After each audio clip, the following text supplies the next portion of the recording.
March 3rd. Of course. And we have it at, it's just turning 6 o'clock now, but everybody is here. Turn my volume Thanks for down. coming out on this crazy night, because it's pretty bad, right? All right, so in attendance tonight, we have Paul McCretsky, Peter Matusko, Pam Haig, myself, Amy Fiden, Harry Vondolowski, and Gage Spanknable as our intern. Mike Mason and Linda is also here. Okay, so I did send out the minutes. I know I did it later, so I don't know if we want to, if you feel comfortable making a motion to just approve the minutes that I sent, or if you would like to pass it over, but again, we need to get those eventually in and done. Peter? I will make a motion to approve the minutes. Okay, wonderful. I'll second that.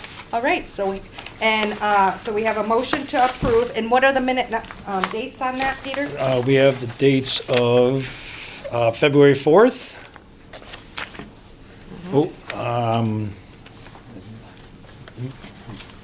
Unorganized for the order here. We have, sorry, we're going to go backwards. We're going to go February 4th, we're going to go January 28th, and we're going to go December 1st of 2025. Okay, so I have a motion and a second. All in favor? Aye. Aye, great. So those are approved. All right. I have, basically, we're gonna talk about the operating budget. I put down a lot of other things down here just in case, because there are a lot of, there's just different questions people have brought up. Like, for instance, Peter mentioned the library once, and I said, we can't talk about it until I put it on the agenda. And so there's a bunch of things like that someone wanted to mention or just bring up, and until we put it on the agenda, we don't talk about it. So that's why I put everything on the agenda. Okay. All right, so operating budget. So I wanted to start off because I already got a lot. I took my old book, was trying to use some of my old book, compare it to my new book for starting balancing. So anyways, I wanted to go over, we talked about what is the finance committee role. And that's what we started. And that's what we talked about. And now this could be more of an open conversation. What is the finance committee role? I kind of, not only is the bylaw, but also I even did an AI. Finance committee is recommendations. And it's just for recommendations and advisory. And it says that we are there for we are like the fiscal watchdog for the taxpayers. That's what we are. I said to this, when does the finance committee get involved, right? Because that was another question. We're talking about why do we get involved? When do we get involved? Finance committee should be involved before, like, a purchase is made, before something is done. It should be before and then we recommend. Is a recommendation? Is it a good thing? I don't think we should do it after the fact, because what are we recommending, right? It should be, here is what we want to do. You bring it to us. We say we would put our recommendation in. Whether or not you take our recommendation is another story, but then we recommend. If you bring it to us after it's over, then what's the purpose? It's reactive. That's how I see it. Yes. Does anybody else want to chime in to anything on what we think we should be doing here? I think, am I on the right page? Yep, Yeah? yep, that's how I see it. Right. I can't think of an example of something that you've been involved in after the fact, except the emergency generator, I guess, is the one. Is that, No, the emergency generator, we actually were involved with a little bit, right? Because Yeah, as a they brought it collective. to us, and it came to us, and we actually had a group discussion, and finance actually was one that was saying, for the long term, we think instead of putting a Band-Aid on it, we think maybe you should buy something, because, that was our recommendation. And I think that went through. Yeah, and within days, within talking to the select board and the finance, we made a decision saying, yes, let's get this done. So we within did days. we listened to it, we went and we reviewed it, and we put a recommendation in. So that's where we are with that. Some of the things in the book, I do want to say, I had some troubles with, so we're going to have probably a lot of questions, because I try to get a starting balance, then I'm trying to follow something. Sometimes we're moving things because we have a lot of job duties I see that are getting moved, so, which, a lot of them, okay, I understand why you're doing it. You might take, okay, half the time of this person, and you're gonna move them to, you're gonna just change their job duties some. Maybe they'll spend the other, half in one department and half in another department, okay? So I see that there's not, in that particular case, in some of those, say, like the treasurer's office, there's not an increase in the dollars, it is more of a shift in job duties and what we're gonna be doing, which makes sense to me, I can understand that. But, in two, we might have questions, because I have trouble, some of them, I have trouble following where things go. So that's what we'll be doing, is asking a lot of questions. Pam tried to do some math, but, and double check some things, but she couldn't, it just didn't work, but maybe we're looking at a wrong number sometimes. Sometimes we're just looking at it wrong. So, our job is to, understand it, review Sure. it, understand it, and then put a recommendation. So, But I'd appreciate hearing that, actually, come on in and tell me. Oh, yeah. And instead of popping it out at public meeting. Well, I So, work, come on in. I If work something till 5 doesn't every add up, night, so I can't just pop in. yeah, well, you can I'm- send me an email.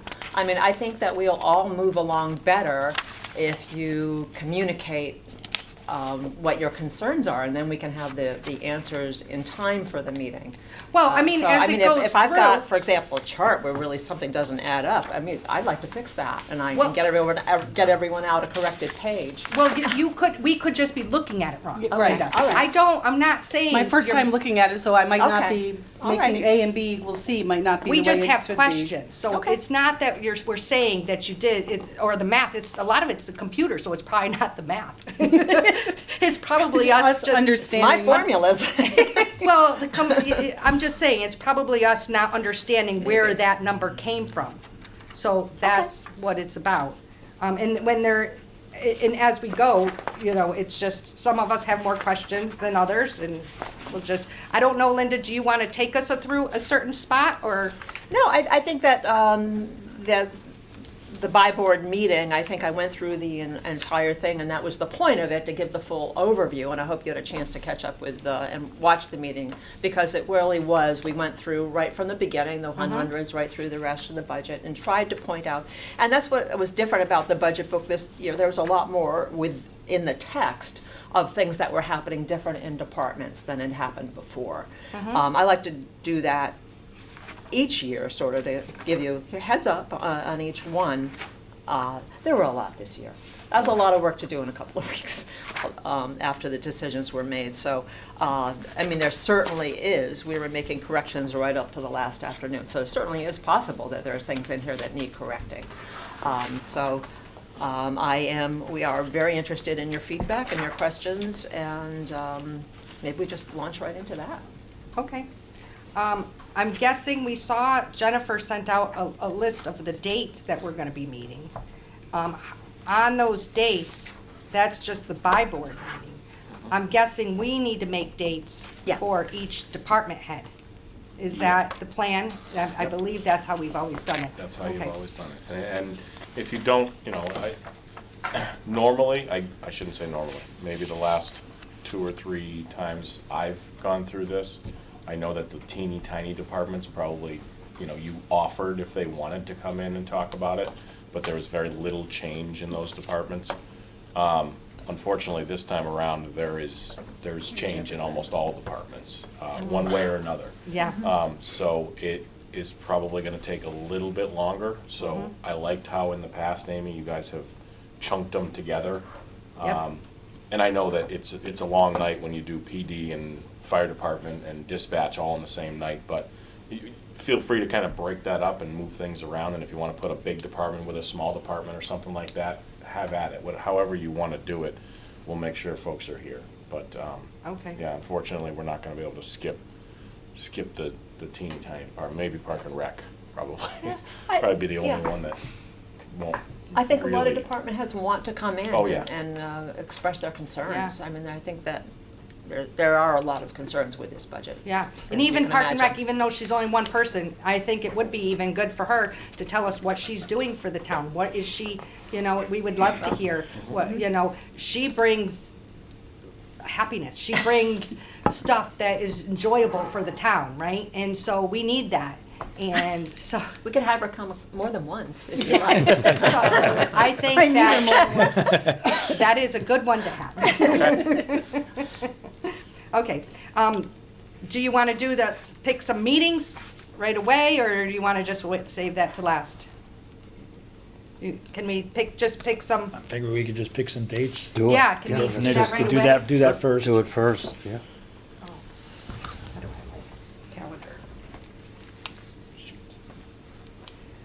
All right, so, So have the buy board meetings been posted? I know there's one on the 11th. We got the for some. 11th, Good tell. I don't have it written down, so I that's did. good to know. That's So just the like the 11th, answer. the Just 16th, went out and the today. 24th. Yeah, Well, they're not officially posted March 2nd. as how you would Okay. see a posted meeting. She Right. just did the doodle polls. We got And then the everybody, first, so- everybody's good for the Those are the dates. chosen So we'll dates. The post them 11th, as the we normally 16th, would. the 24th, and then, April 1st. Amy, you didn't bring your calendar. Did you want to just do that? And then Do it via this, email? the 1st, and then Tomorrow or something like that? the 6th. well, I mean, can we just tentatively maybe Yeah, put something These are like all- a, these like are all a, buy boards. like what day of the Yep. week? Okay. If I can Yeah. Yep, pick some of that's these, as and far then as I we can got. So I confirm? have to plug all these in. That would so be I cool. can- Yeah.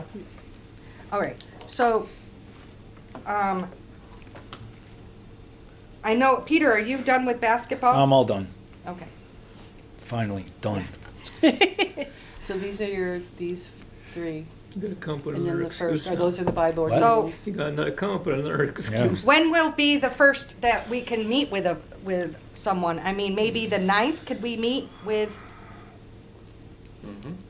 I mean, I certainly, Linda and I will be at, you know, at the meetings, but we can put the 9th down, and then what we'll Sure. do is, you've done, you know how you've done it in the past, but you Well, we did basically it- just kind of We chunk them did together. it by groups and then- of Yeah. Right, you government. just send them and say the 9th is the 200s or whatever. And Yeah, then we've tried if to they do have it a that way, problem, and then they let us reschedule if know. we needed to, Okay. yeah. yeah, All right, so. Well, like you we'll- said, it all depends. If there's fire, DPW, DPW, there's a lot. It's a Oh, that long one, yeah, night. that It's one like is a part of buy a, board, yep, and then part of a 13th is fire, and what? then maybe Park and Rec, or then That's there's school police, committee, and the then 11th it's, or- whoops. because like you said, it could be, This one, Long and this one are all nights. buy boards. So, I don't know. It's- it all depends on whether really- you want to have longer meetings or, you know, more short meetings. So, I'm if, open. if you're looking at next week, if you did the 9th, we can put some folks on the 9th for you. We have a buy board meeting on the 11th. I don't know if you want to try to get another one in that week, or if you I want to. can't do the 10th, that's my banner committee meeting, so. Okay. I don't know So- if you guys can do Thursday or Friday. I could do Thursdays. So do the 12th? Thursday's fine for me, the 12th. Mhm. So we'll try to get a few groups there. The 16th is another Monday, but that one we did a buy board meeting, so that one is basically, it's the normal finance committee meeting, so the select board will come to you folks. And then the 18th is a regular, They meet select with board select meeting, board. right?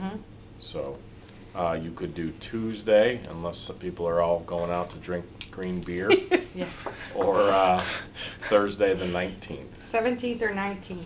Tuesday or I would say the Thursday? 19th, because if we're meeting on the 19th. 16th, let's, Okay. Right. So That- that's 3. And then He's down the there, we'll talk 19th. about what days yeah. exactly, because I'm trying And to. then the next week, the 24th is another buy board meeting. I think Right, we yeah. I landed that one on a Tuesday. There won't be a select board meeting that week, so you could technically pick Do something on Wednesday. 23, Wednesday or 25, or Thursday. 26. I'd go with 25. So far? So that's 4, how many do we, if we I think cluster them together, is 4 that gonna capture Probably good to everybody? start with, right? What was the last one you did? 25th. 25th, okay. Okay, so I've got the Four, 9th, the start with. 12th, 19th and the Get as many 25th. of them as we can. and then- 19th. I think we should do more and then just cancel them Okay. if we can, because it's easier Okay. Okay. So you got 30, 31, 9th, and then we're 12th, into 19th, 19th. and April. 25th. April 1st is a buy board meeting, Oh, right. Yep. so April So you 4th. could do 30 or 31, or 2. yeah, Monday, Tuesday, or Thursday there. The first is a buy board meeting. If you wanted to have a day off in between, you could do the 30th. Or an evening Yeah, off, I On should Monday? say. The Monday, the 30th? By board or FinCom. just us? FinCom. That's the 30th? 30th. Would be FinCom. So the 25th would be FinCom, Yep. the 30th would be FinCom, and then the First first is the buy board. would be by board. The 30th is just us or Yes. a With departmental committees. meeting? That's Just us? the departmental meetings where they're Yeah. gonna come in and On- you'll on the see 30th the also, departments, okay. correct. And then the 6th is the last one we have scheduled for buy board. 30th. Okay, and then So maybe these the, two are buy board. let's do the 8th. So the 6th will be by board, And then 4/8. and then the 8th would be FinCom. 6 by board. Oh, I didn't know you were having Yes. that many, okay. And the Wow. 8th, you're saying, for finance? The 8th, if we need it, we. Yeah, well, my thinking is, we would probably cancel one of the buy boards and keep the FinCom, That's true. because you That's have true. buy board, and we just talked to Yeah. you, we have, Yep. but we would probably want one at the end, because we also need to go over the warrant Right. and put all the recommendations in and do Yeah, all there'll be that stuff the too. capital item, or if there is cap, yeah. Yeah, I mean, and- there's, and Something. so, yeah, 1, 2, 3. That's 1, six. 2. That's 6 meetings for department heads. I think we can get everybody in there. Yep. I'd be surprised if we couldn't. There's a lot of nights we could probably do 3 or 4 departments, really small ones that Yeah. bing, bing, bing. you know, Yeah. Half an hour meeting and they're all done.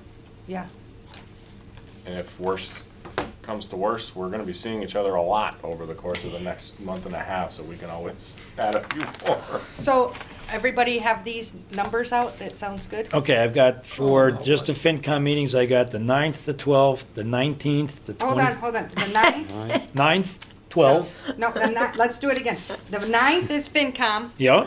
These are all, I only want to do FinComs for right now. Oh, 'cause you I- do? You don't well, want to do buy boards? Well, Okay. I do, I'm just doing it the way how my thing is. Because me going back and forth, I'm gonna be. He's Okay. trying to be So ju- organized. I I am got it, I got trying it. to be.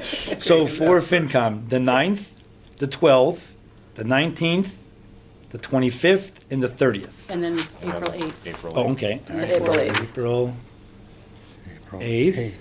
And that's it. Then after for the buy boards, I have March 11th, 16th, 24th, April 1st, and April 6th. Yes. That's right. Okay. Okay, that's what I All have right, to. so I can plug those all. If some, Very efficiently done, Peter. Thank you. Because if stuff comes up or if this Just is, bring a pillow and blanket. we'll just, there is room for wiggle room on some of these, so. Okay, so, done with that. Okay. All right, so, that's out of the way. Do we want to, I mean, do we want to just jump into some of the questions, or should we do, Yeah. go into the basics? Because I do want Linda to go over all the revenues with us, because we didn't really, just in case there's, we didn't really focus too much on the revenues, that much. I mean, we did a little bit, but,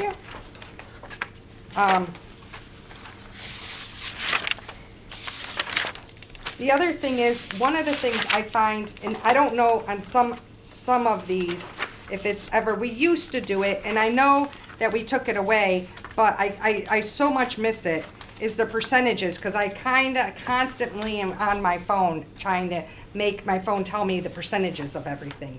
What is this percentage? What is that percentage? And I know that percentages, when it's a school, even it's a big number, it's a small percentage, versus if it's a small department like Park and Rec, it's a big percentage. I get that. But sometimes it's really hard for me to, you know, it's just I see a number, and what is that percentage? What does that actually mean? I don't know if everybody else feels that way, Oh, but I totally just agree. miss it. Yeah, it's nice to get that kind of a comparison. It's a snapshot. We don't have to go through the math ourselves on the fly when we're trying to do this, and we can get to see how much things have changed year to year and why it's changed. Yeah, it's just easier to see quickly. Mm-hmm. Um, It's a nice guidance. So, okay. So if we could just quickly look at some of the revenues, and then we will be done with the revenues in case there's any questions or anything. I don't think,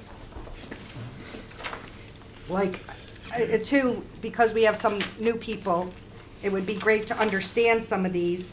I know that meals tax, rooms tax, those are our biggies. Those are like huge, that's huge for us, and that's, yeah. Has and I know when the senator was here, I had brought up whether or not, did the state approve yet for the increase, accepting of that No, food and, no, Hang that on. died in committee, I believe, but I think they're going to bring it back up in their next session, but it's gonna be a while.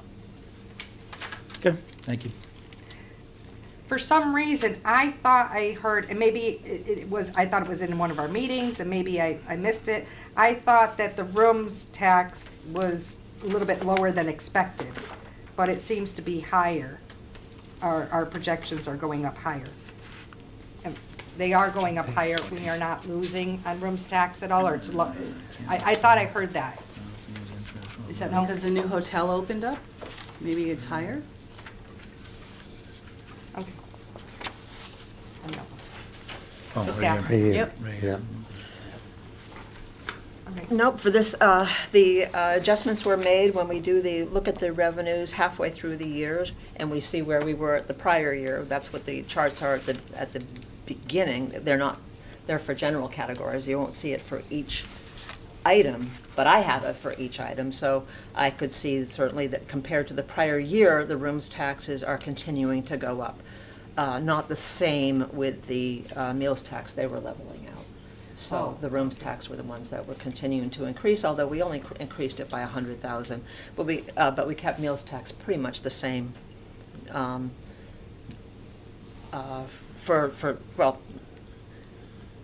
it was, we collected 538,000 in meals tax in '25. We kept that as the projection for '26, and we rounded it up to 540,000 for '27, which is just up $1,800, but it's kind of virtually in that same area.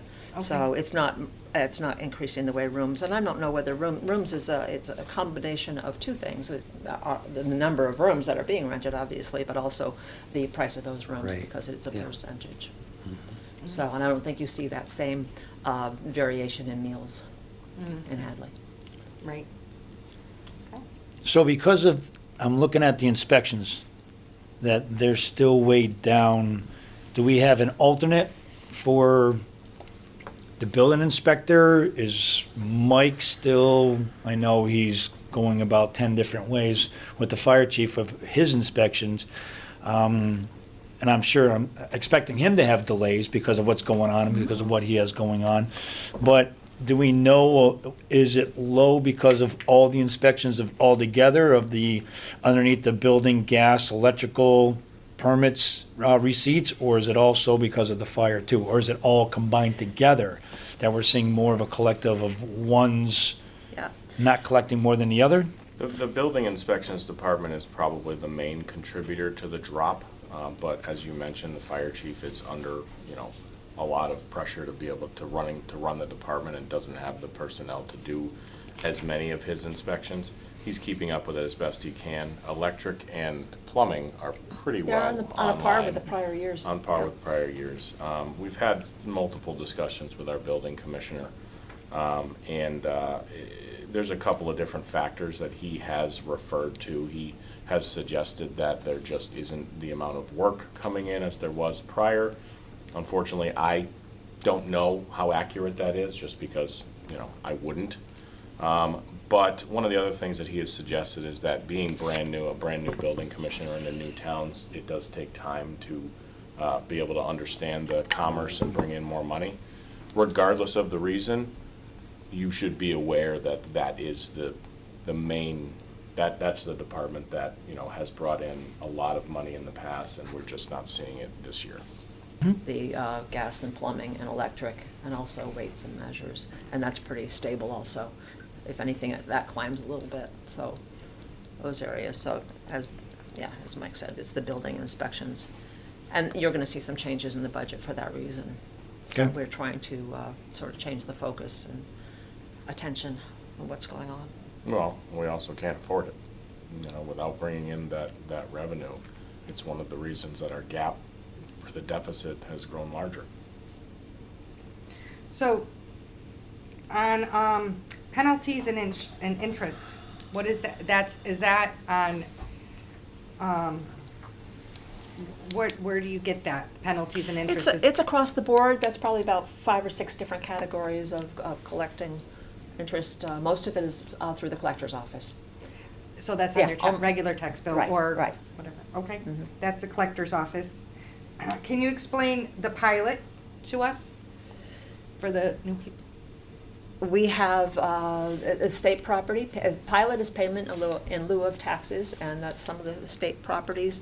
Our main ones are Amherst Housing Authority and the Fish and Wildlife. So they are the two that make up between the two of them, they are in the $15,000 to $16,000 range.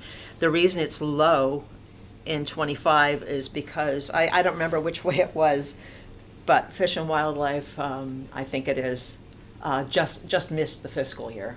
So I think that they paid early into the prior year, Okay. or late into this year, or something like that. But so we only collected the Amherst Housing Authority, but it did come in. It wasn't not a no pay, it was a just off balance pay. So Linda, are the state-owned lands, they're on the cherry sheet then, right? They're not included Yeah. in this number? Mhm. Yeah, okay. Okay. Department Yes. fees, what's the next line down? The supplemental tax, what's that? That you have, because we didn't collect it before, but it's just something new. Oh, the pro rata, that's What something is that? through the collector's office.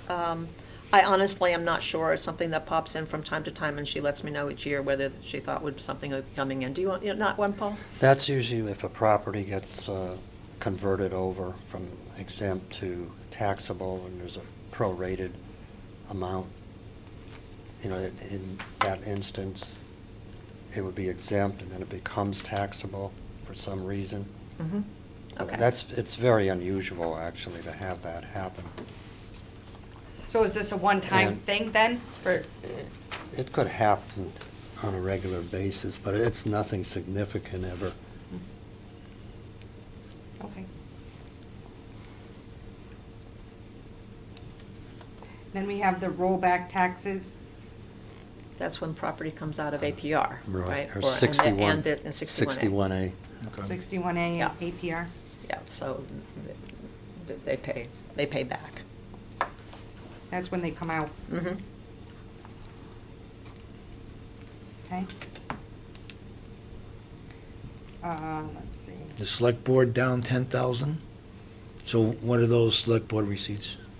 Permits. Licensing?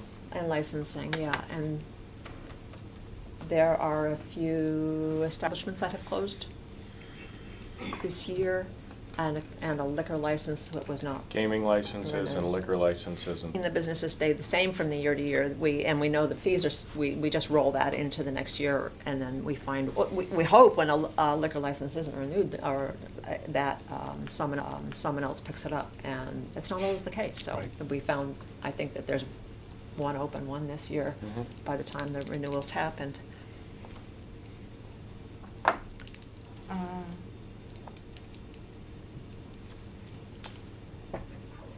So it doesn't look like there's much from assessor's receipts, treasurer's receipts.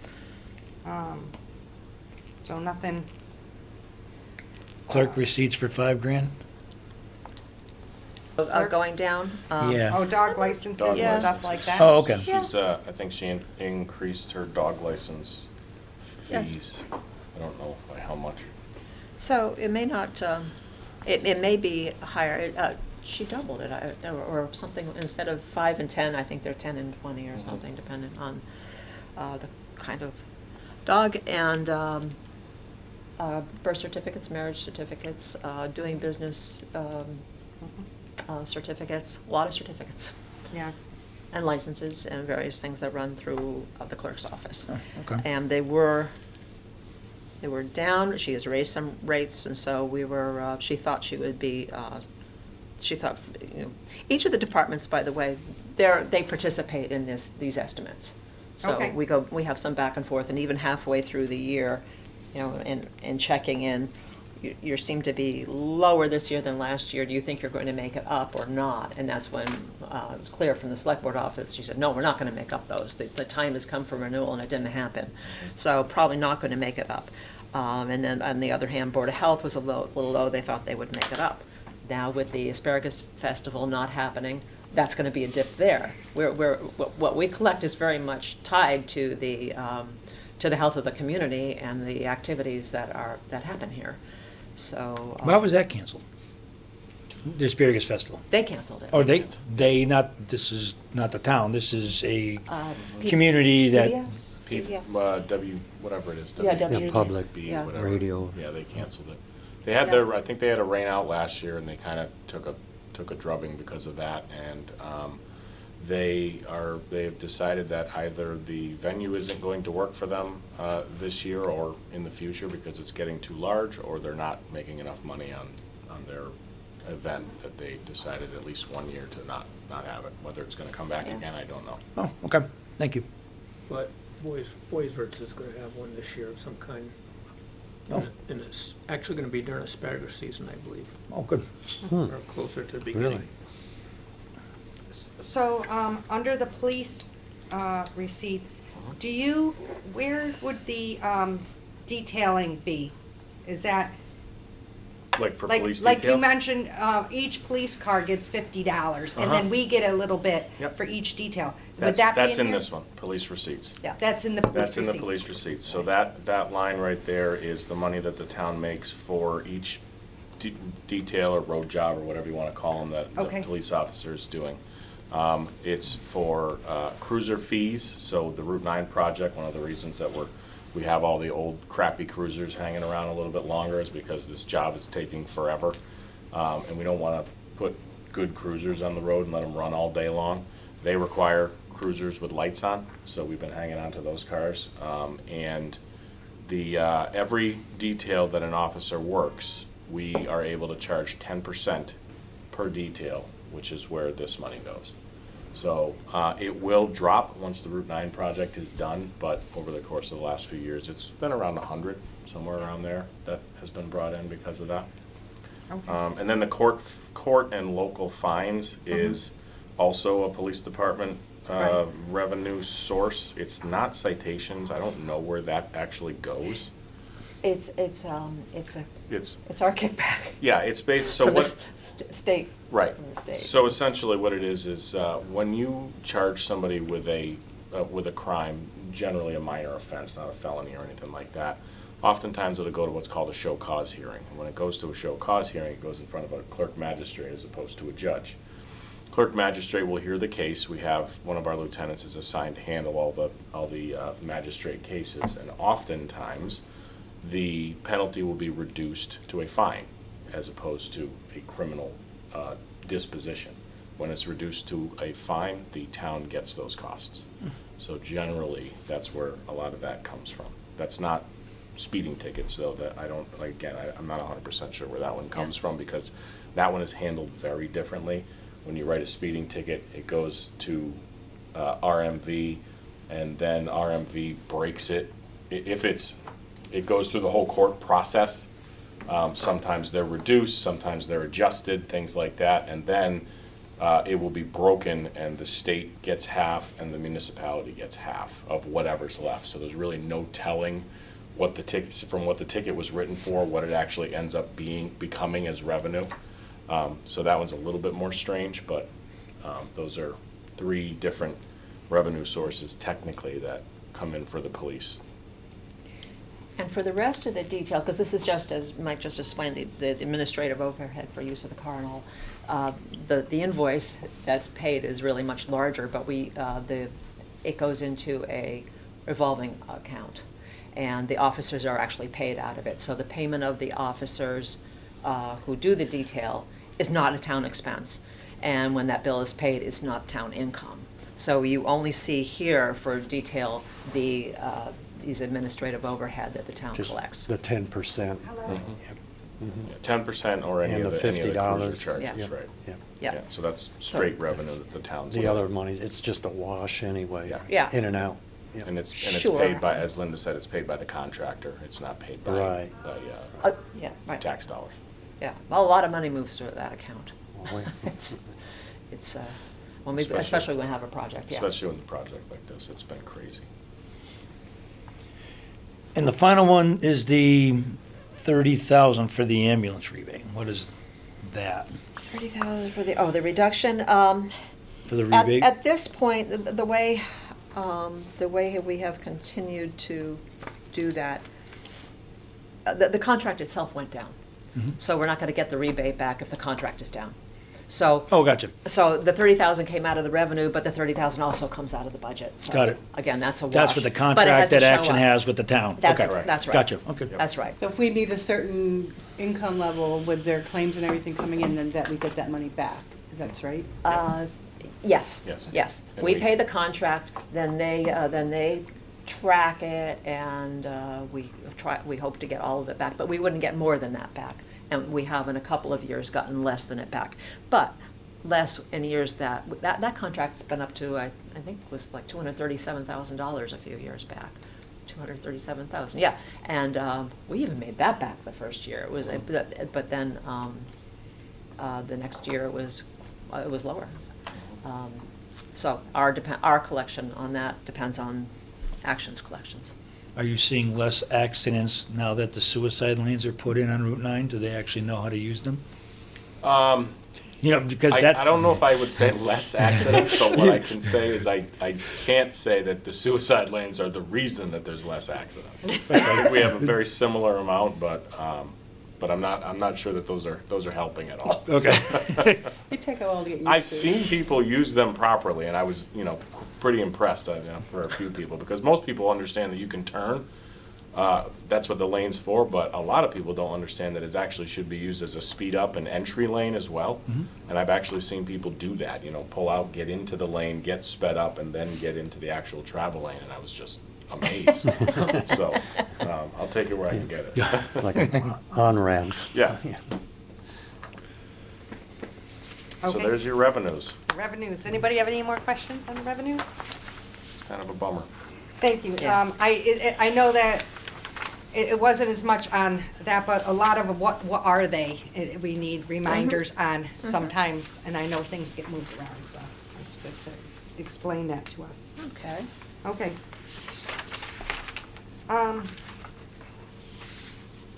So I guess, jump in anybody that has Okay. questions, So- otherwise we're just gonna keep going. Okay, so page 20, when you talked the other night, you said that so it would be the health insurance line. Okay. You had said that the insurance increase was 16%, that's what you'd use for a calculation this year? What number did you pull the 16% out of? Because the numbers that I have here across the board don't come up to that 298,551. Right, let's see, I don't have So my this is where I think slide. my math isn't matching your Okay. math. Right. Because I come up with Additional costs. $352,000 when I use the numbers you have across here, which is way more than what you have, so I was Okay. not understanding why. At the halfway point for the year, you see we've collected $1 million. Right. And we had projected $2.2 million. So I had to move the starting point down. That's one that is fairly even through the year. That's not one, because we pay in each month for what is owed. And as we have fewer employees, or as employees leave or change the level of their the policy that they're taking, it may come down. It may go back up again, But, and in another year, I might stick with that original projection for projecting ahead, because that would be a safe way to do it, to have it over budgeted, and just in case they go up. But this seemed to be a year where that would be, every $80,000 is a job, roughly on average. So I did average it down first, Pam, and then I added the 16%. So Linda, will you, on that line item, I know we're talking about the trust voted the 12.8, so will that eventually be adjusted downwards to reflect that reduction? Only if it stays, only if it is, because there's several months now to go through. I mean, that's what's suggested at this point. You have to understand, I mean, it's not just a matter of, do you want 12% or do you want 16%? Because of course everyone wants the lower amount, but now this has to be negotiated through to the unions. And the difference in the 12% or 16% is how much is being passed along to the employees, as in union workers.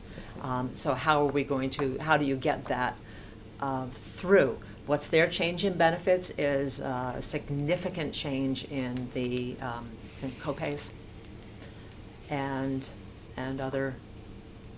Yeah, what's so the- I think the the part biggest one. the part that, Paul, to answer your question, I think the part that we're concerned about is it has to be a good faith negotiation. We can't just drop this on them and say, you're accepting this and that's how that works.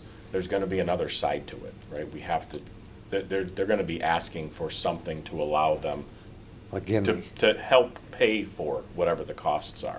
So from a town perspective, we have to assume that we're not going to do as good on the deal as we could, meaning we can't just hand them an 18% increase. So we have to assume that there's going to be some other give, whether it be somewhere else or whether it be here, and it's going to hit the bottom line. Yeah, because they would share on their premiums too. That Their too. deduction, they're getting a benefit that way too, with a lower premium. But they could potentially have higher co-pays.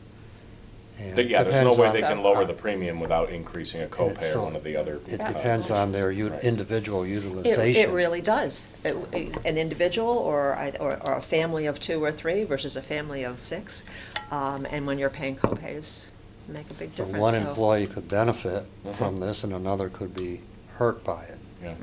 Yep. Depends on their usage. Correct. So since it was that kind of a difference of the 4%, when we were going to 16 or the 20, it was the same difference. But when it dropped 4%, it was because they were recalculating the costs. So that was an easy drop. That 4% drop saved us 4%. This drop from the 16 to 12%, we don't know yet that that's going to save us the 4%. And because we have spent every dollar of revenues and we don't know where it's going to go at this point, we're holding that in the Separate. budget. Yeah. And so, Mike, you're saying they may be asking, I know you can't probably tip your hand or speak for the unions, but they'll be asking for something else Mhm. that may not be health-related even? Correct. You know, Correct. Yeah, I mean, it could be, I'll give you an example. If we say to them, we need to increase just making up numbers here. Your health insurance increase is 2%, of a whole. Mhm. They may come back and say, we'd like a 1% pay increase. Mhm. Or they may say, we want a 2% pay increase, and then the town would be left, they would be smart to say 2. We would then negotiate them down and basically try to get a 1.5 or a 1 or something along those lines, because we can't walk away breaking even. It's costing us too much money, but at the same time, they have to come back and say, well, we can't afford it either. So we're asking for something in return. So that's essentially what it is. It's a negotiation. Right. Yeah. So- And like you said too, if there's no benefit either, why are we doing it? Then Uh-huh. there's gonna be no benefit. Sure. Sure. And the other thing is I'm sorry, Amy. No, it's okay. We may lose, the July is a long way away. We don't even know what this number's gonna look like based upon employee usage at that point. We're looking at a budget of layoffs up to, 20 or so people, and we may lose folks by attrition on top of all that. So that could fluctuate the number in the town's favor as well. Right. That's what I was gonna ask, that Yeah. if there was town layoffs, would that number, of course, go down more because we're covering less employees? The answer is it depends, Depends. Depends on because the you just employee. don't know if they have coverage or what their coverage is, like we were saying. If if somebody's got a family plan and they resign their position, that's pretty significant. Whereas if you have somebody who's not taking health insurance and they leave, nothing You're right where happens. you are. It's Right. kind of musical chairs too in some families, as which spouse has got the better coverage. Yeah. Right. So we might be better than some other employers and worse than other employees, so they will do that The shuffle. deductibles are some going employers- through the roof. Yeah. That's Some what I do for a employers- living, and it's $10,000, $15,000, $20,000 deductibles Oh on my. some plans. Yeah. It's insane. Yeah. Oh, my. And some employers incentivize their employees to go on their spouses. Well, that's what I was just And gonna that's say. exactly what it is, yeah. I was gonna say, maybe is it something that we could have or talk about here? Because I know that at one point before I started at the bank, I was on my husband's insurance, but then I used to have to sign a form and say that I did not wasn't able to get insurance. Ah. And as soon as I was able to get insurance that year, I had to come off. I couldn't stay on his. So we had to have two plans for a little while until I moved him over to mine. But was it irritating? Yeah. Did I not like it? Yeah, but it was a good business decision. I could see why the company did that. And down the road it did save money because heck, he left and he came over to ours.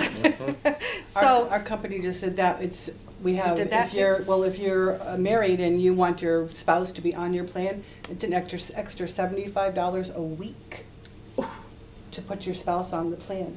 It's crazy.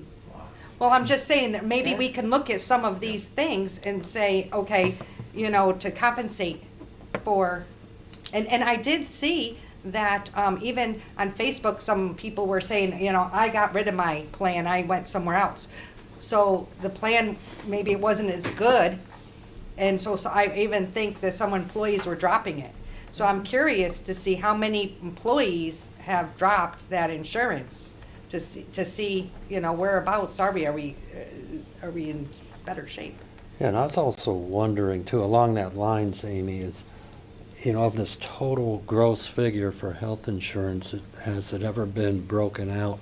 Like, there's two dimensions to it. Number one's obviously the rate increase that we're seeing, but number two is in the Hadley situation, like say the last 3 or even 5 years, how much have new employees added to that number too? And Well, yeah.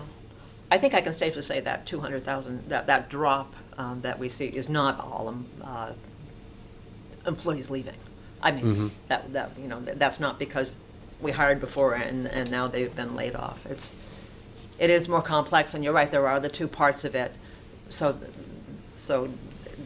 I wouldn't want anyone to jump to the conclusion that, oh, good, because we're laying off employees, we're saving in health insurance. That's part of it, and there's the other part of it too. There's a lot of moving is- pieces to it. Yeah, it was- There yeah, Right. are there It's others? super complicated. Yeah, I always would Yeah. love to know that. I know it'd be quite an exercise and. I can tell you that the projections that Linda did for this, we did do, a lot of preloading, I guess is the word, because we probably for the first time, I don't know if you've done this before, but she really did go through staff numbers and tried to gather as accurately as possible the number of employees that we have and the health insurance. That's how she was able to break the percentages for school staff versus, town staff, so that we could figure out that split as well. Yeah. So the number that you see for this year is about as accurate as we can be right now for the number of staff that works in Hadley that takes insurance. Again, changes every day. There's always, somebody comes in and resigns, or whatever, Right. Yeah, almost they get every married and single move day. to their spouses. Exactly whatever. right. It's just And- so, Yeah. And not even I'm sorry, I didn't mean to. No. But I'm not referring to just new people coming on that are filling existing positions, but actually new positions, that were created like in the last 3 or 5 years that resulted in somebody taking on the health insurance. What's the Some. contribution there too? Yep.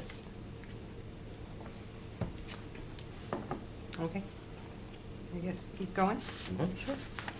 Are you, I saw a light of rating. Oh, that was all my stuff from what she was talking about during the meeting, so Oh, that okay. was the only one I couldn't figure out, and she explained it, so thank you. Okay.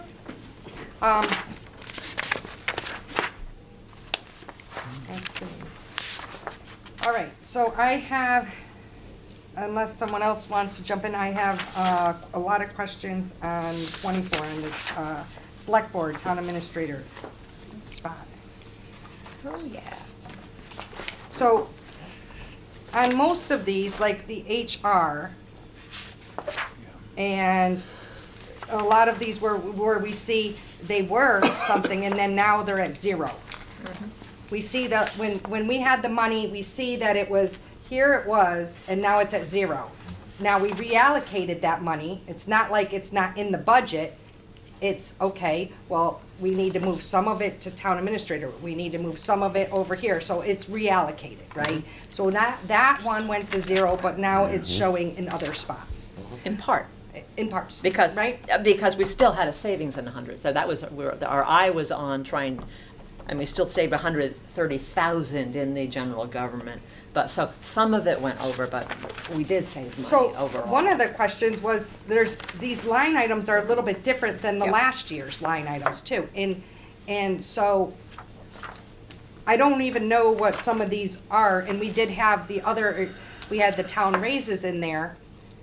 And that's zero, because that is, I thought it would be in here showing that shows zero, because I know you zeroed that out because you put them in everybody's budget.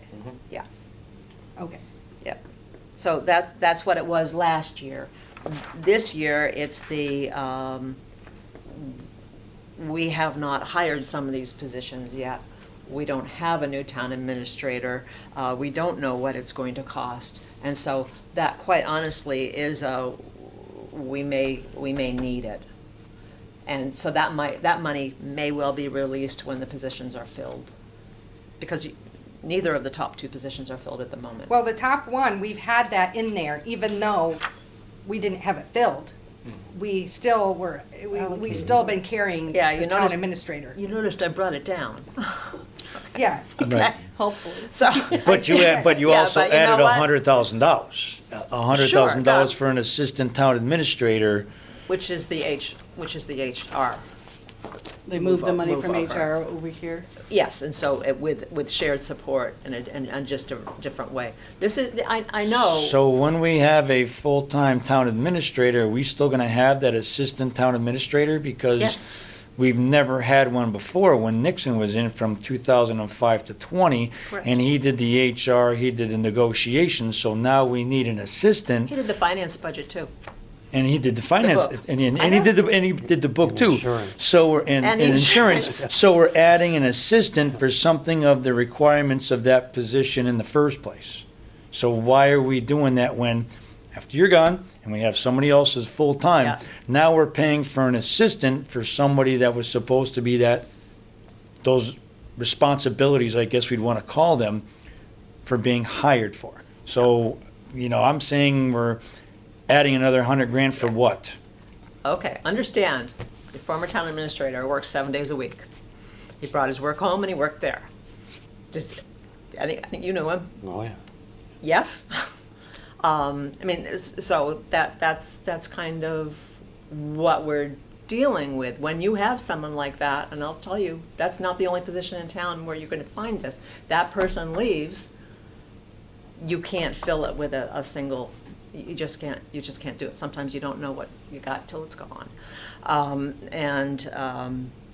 It simply wasn't enough. There's also some things that we would like from a town administrator to work on some of these issues that we've got, and this is my personal thing. I don't know that any of the select board feel like, I'd like them to go down and make more trips to Boston and meet the legislators and get more money from Hadley. There's a lot of grant money that perhaps, we could be doing. So I think that the town administrator, we would like to see focused at a different level.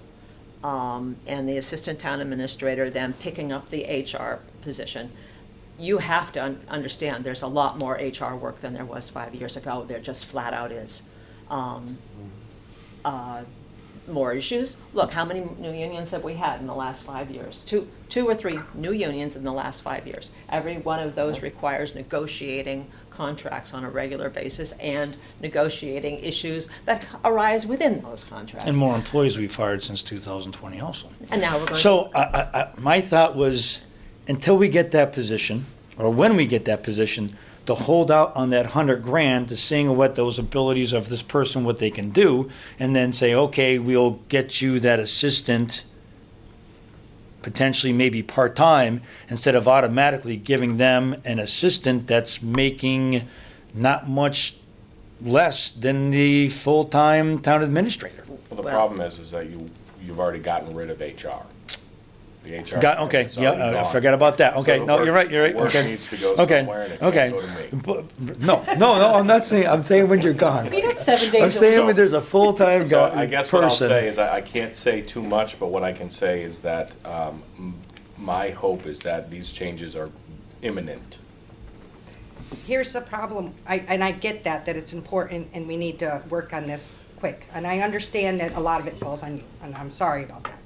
But when I talked about it in the beginning, and we said, we are an advisory board and recommending something, are you planning on talking to the select board tomorrow and getting them to vote and approve this tomorrow? Because at that particular case, that shows that what is finance? Select board hasn't gotten a recommendation from us. Select board hasn't talked to us. What is our role? We just mentioned that our role is before you do something, you talk and you should bring us in and we should have a recommendation. If you go ahead and do this ahead of time, before it's discussed or have any recommendations, what's our purpose, is my thing. If I it don't has a understand. financial impact. Amy, that's the thing. Does it have a financial impact? Not the way this has been set up. It's not going to cost more money. So I think that's where the difference is. It You does know, have a for- financial impact. It's $100,000. And it's not But in you HR lost, anymore. you lost Lost our 3 HR person. positions out of the HR department, and that position is less than all 3 of them. This has already I have- happened, by the way. I'm looking HR it's already gone. I get All right, that. so we're not, this is the 27 budget. HR closed this week. I get that. There are many things that, that there's a lot of reasons and a lot going on, and it's one of those things. We started HR, about 5 years ago David Nixon was still here. And we've had 4 different people in the position, and we've always had heavy involvement from whatever town administrator was sitting. Heavy. Even Mike, in his part-time, spends a lot of time over with HR. Let's just get it in there, and let's just get it back, like you say. David had it before, get it back into the select board's office. They're the ones gonna be handling the discipline issues anyways. They're the ones that are gonna be talking to the select board about how it handles, how So- it is handled. So So we have Linda, a hiring freeze, and now we're not going to have a hiring freeze. And we have the same amount. Are you planning on hiring another person to? Can't hire another person, no. So, This can only be, this so is we're the just same giving as- the existing person that might be there, because we're not hiring another person, a promotion to take on a few more job duties. Take on a lot more A lot job more. duties. Well, it's still the same amount of hours. so. Not so far. I mean, so far it's been, I'm already seeing It's- later hours, longer Now, I hours. do have things that I thought of. I'm like, we have things that are like you can outsource stuff. And we have a lot of things that are outsourced where it does take off a lot of duties, such as onboarding and hiring and compliance assessment, Yep. all these things. And I bet you it would be under $100,000. How about- I have sent out. How about a 20? quote. Benefits alone is almost $30,000. We're outsourcing that. Yep. We Benefits are, alone is $30,000. Payroll alone is another $30,000. That's 60 grand for only 2 things that HR does. Now, the 60, I saw that in the 60, or the 67,000, you had 30,000 for the Service, payroll yeah. and 37 for the service. Right there, because, and that's in the accounting department, I missed or something. the accountant. I missed something. Could you explain, say that 30 part again? You That's have in the 30, accountant's 67 budget, total. Linda. I What's- think it was 67. In the accountant, Payroll's For payroll? 37. Where are we? Page 25, you got payroll was 37. Payroll service was zero. That payroll company is one we already, payroll company. and I can tell you, a local payroll, the same, Yes, same yes. amount of people, around the same amount of people, we could do for about 40,000 Just payroll. payroll. And you got 67 right now. Well, I don't understand what you mean by 67. So the payroll company, isn't that But you- Harper's? That's Harper's. You have So that's- Harper's and you have, because you have a payroll service and a Services. payroll company, services Okay. and company. So you have a Okay. person to enter in to the company. That's your services. Okay, Yeah. the payroll company is the same. We have had a position in HR because 2 years ago, it was the director and the two positions. One was payroll and one was the HR and benefits. So we have taken, now even with the individual doing payroll, we still have Harper's. So that's a wash. Harper's is what, if, it might have increased a bit because we have we've switched over, we've added in their time and attendance module, which means that people are entering, or departments are entering in their own information as opposed to sending a sheet of paper with the hours. But somebody still has to get that entered and monitor it and take care of it. So, and make sure that everything's getting done right.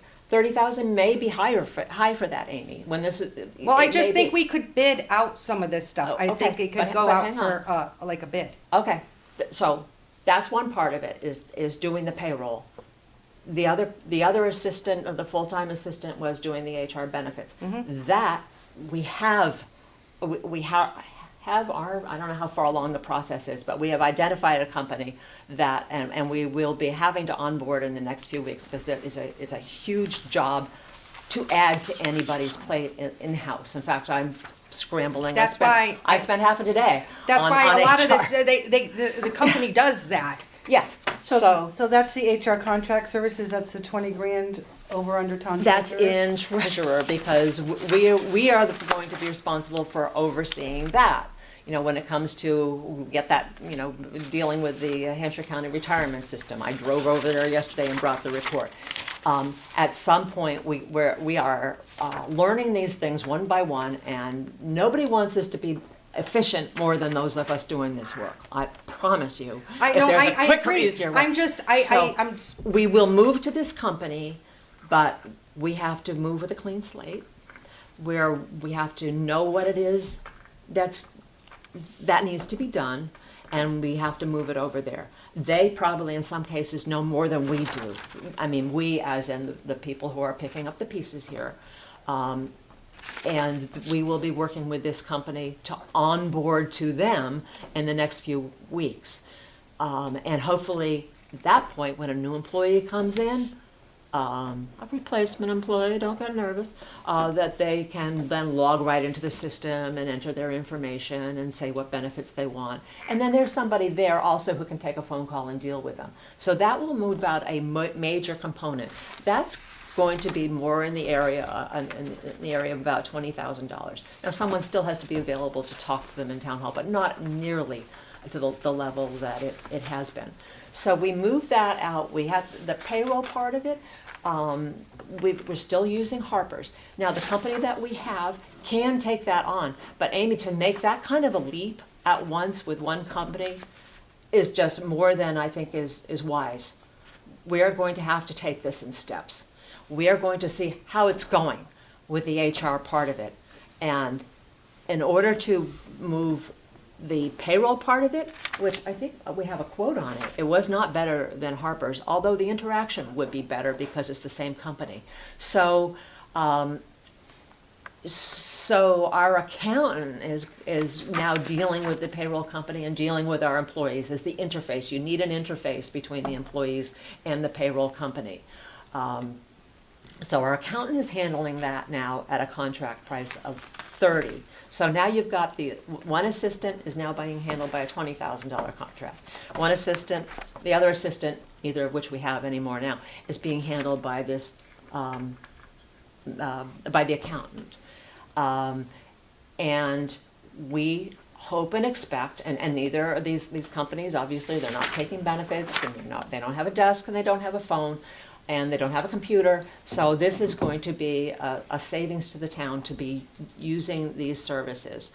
What the employees will not have is the personal contact in the way that they used to.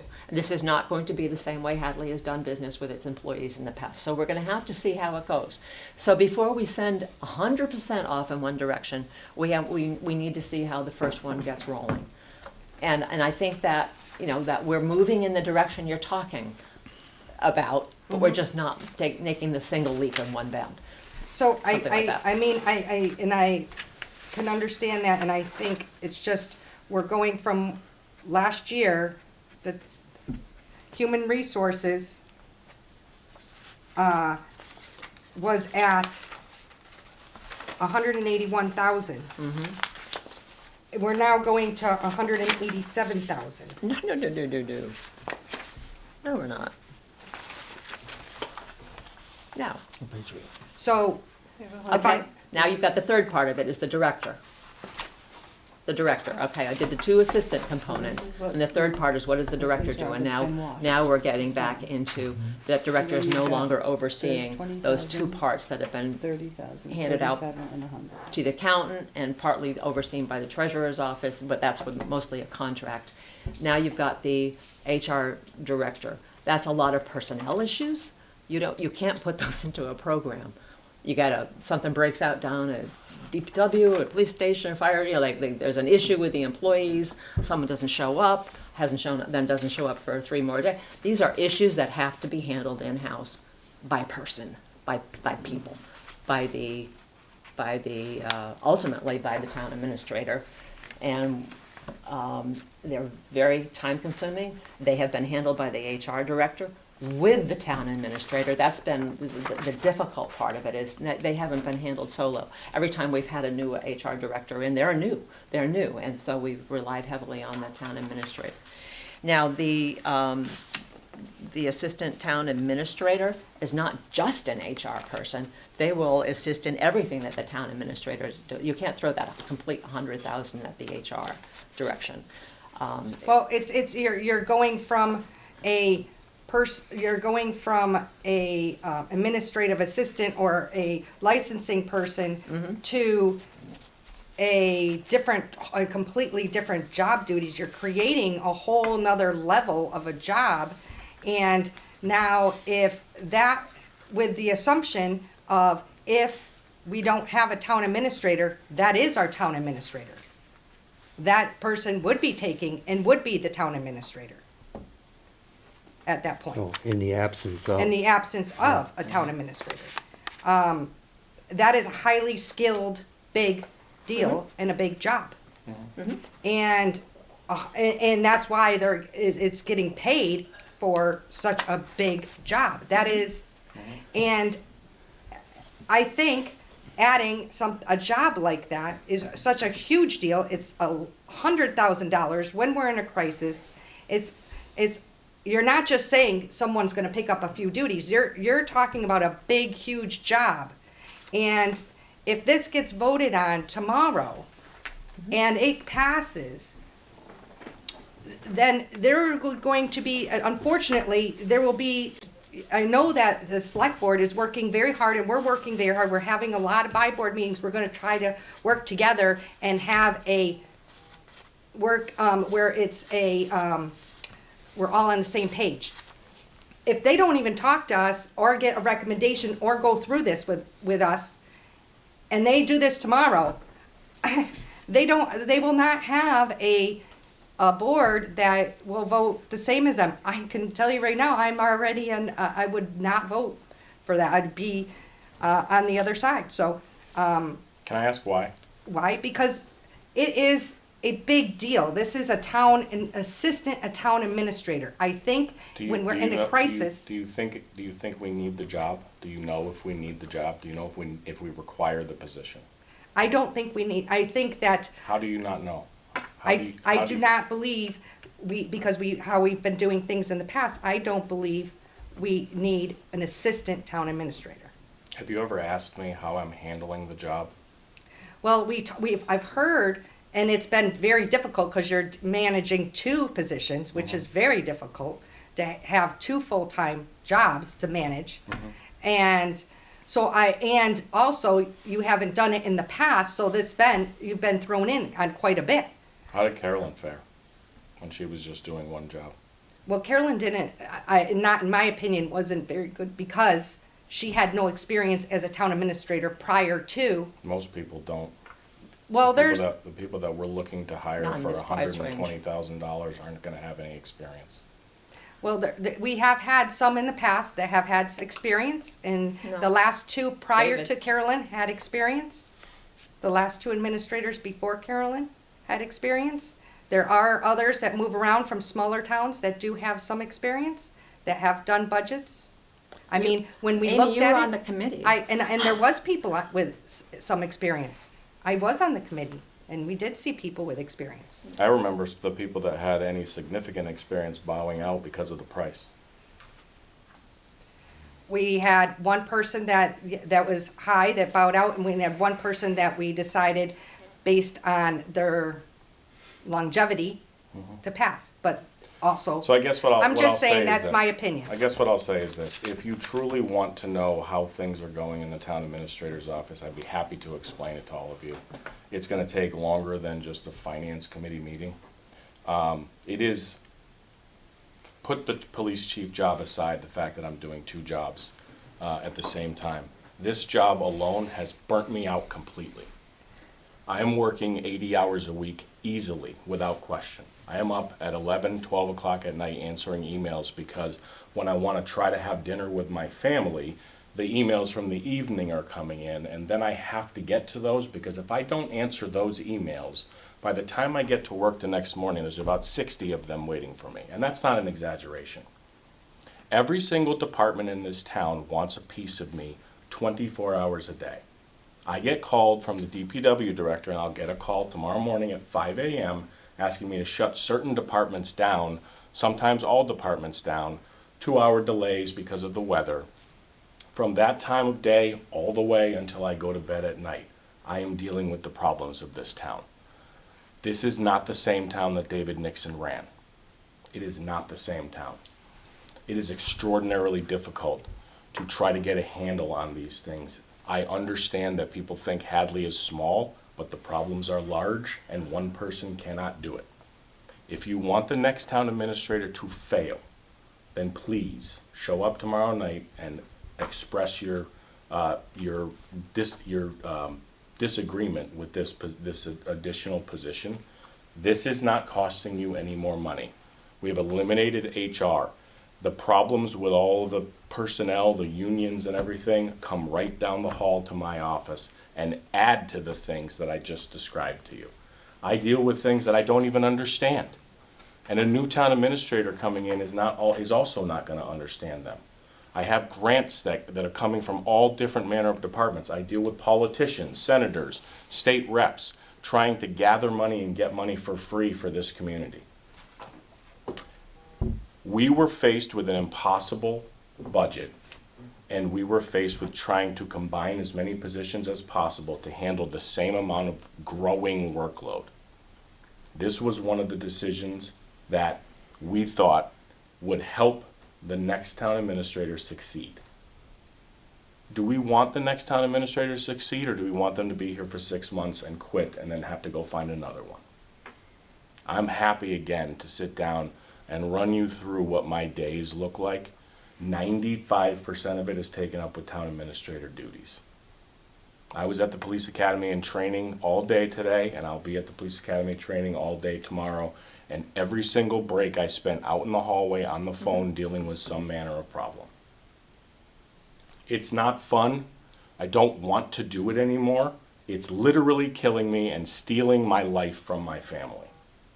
For the last year and a half, I have tried to do the best thing that I can for this town. I haven't made a single decision that I don't think is in the best interest of this community. Now, I get that people disagree with a lot of that stuff, but if you want to understand where I'm coming from, please just ask. One of the reasons that we wanted to get a meeting on the books is so we could explain this to you. So, again, there is too much work for one person. The new town administrator, whoever this person is, and I have been looking, will not be able to do this job without somebody helping them. And again, this money was dismantled from another department. It is not additional money. Now, if it's the person that you disagree with, that you don't want to be in that position, that's a whole other conversation that we can also have. But again, the folks that have been stepping up and sucking up all of these extra duties are the people that are the reason that this town has been able to continue to move forward in the worst financial crisis that we've ever been in. I just got lucky enough that I happened to walk through the door when it started. That's the one like brilliant thing that Carolyn did, I guess. She must have seen it coming and said, forget it, I'm out the door. Well, she did. She gave you all kinds of presents. She gave you all those new unions. Yep. And so I apologize I apologize for that, but I'm in a tough spot because I truly believe that a change like this will set the next person up for success. And I can't see that this town can afford anything less than that. Well, I mean, I'm not disagreeing with all the stuff you're doing because you got thrown in and you've done great at what you've been given. I mean, I totally give you all that, and you're doing 2 jobs. So I wasn't questioning your job no, or that I you're know, Amy, I appreciate overworked that. or that this has been like too much. I get that there's a lot on your plate. So I am definitely not questioning the job that you've done. Sometimes we have questions, and I am questioning I get it. that maybe I maybe just don't agree, or I looking at what other towns do. I tried to research, and I had trouble finding too many towns that had an assistant town administrator. I think that we did try to make things different for our town administrator by making a finance director that was supposed to try to help the town administrator somewhat. I feel like so just because it is this job, it's not against you in any way, because I think you're doing great. I'm just saying that it's a new position, and in my mind, I think it's worth bringing to the finance committee, like they said they would in the past, if there's going to be new. And I feel like it is something that I might not agree with. I'm happy to bring that up to them tomorrow night. I'm happy to do that. I was hoping that when we got into this portion of the budget that I could satisfy any concerns that you had, and I was hoping that because of the financial impact being actually a surplus in that budget, that it wouldn't, necessarily, you wouldn't necessarily have any problems with it. But I would be happy to when I explain it to them tomorrow night, say those things. So that position, it's HR, just the assistant. It'd be because there's no longer an HR person, so this person would be doing HR and what other duties? Because I'm just writing this down as to what other duties this assistant would be doing. Well, Amy actually laid it Helping out. you with the emails. No, No, reading the emails. No, they'll be getting their own. No, No, so it would be all procurement, chief procurement officer. It would be all licensing. It would be all HR duties, at least to start. And then basically, if you read the town administrator's job description, as Amy put it, this is the person who is going to be the town administrator in the town administrator's absence. So Project all of those management. duties as well. So these. Union agreements, all those things, knowing. That's all under the umbrella of HR. Okay. And if I understand the both of you correctly, then the numbers from HR pretty much wash out the cost of this position, correct? The HR director was gonna make more than that this year. Okay, and how about, another question related to that is benefits, we're gonna bring a new body on board? You're not gonna bring a new. That's the idea of all of these adjustments, is that we're not Somebody bringing that's more people in-house? on board. Now, This makes Unless no there's a- sense to hire yeah. somebody from the outside. You can't do that. I'm a little puzzled, and if you bring somebody in that's already on board, and then you have a third person there too, an administrative support person? That's right, admin support is in there. It's not a new position at the moment. Because but that it would be- person, It would be scheduled going forward. and they're doing licensing right now, correct? That position would be eliminated. So that is gonna be gone, Mm-hmm. if that were to go through, so that would save, what, 54, if I'm reading that correctly? We moved it down. Yeah. Yeah, It would That be would be- out of this, correct. I think that's how we I have that set don't, I up. don't think so, but the 54 is still in there. The 54. Oh, It is needs to that be- the- It needs to be support. Right. I mean, that's part of what's going, Part-time, that's part the- of what's happening. The problem now is not having enough Right. support for Right. what's going on. so that person, that was a part-time? Wasn't that Would that be a outsourced for new- support Only of for this somebody? year, part-time for this year, hopes that it would be full-time in the Yeah. fall, maybe it would be part-time. so what- would that be a what- new would be body full-time? coming in Potentially. with potential benefits too then, also? It would be a less than a half-time position likely to start. It's not a new body above what we have now, though, because you don't have the HR person or an assistant, because you've lost 2 people there, Okay, and you've gained one over here. That's why one of those slides, that was the net plus 5 in that office.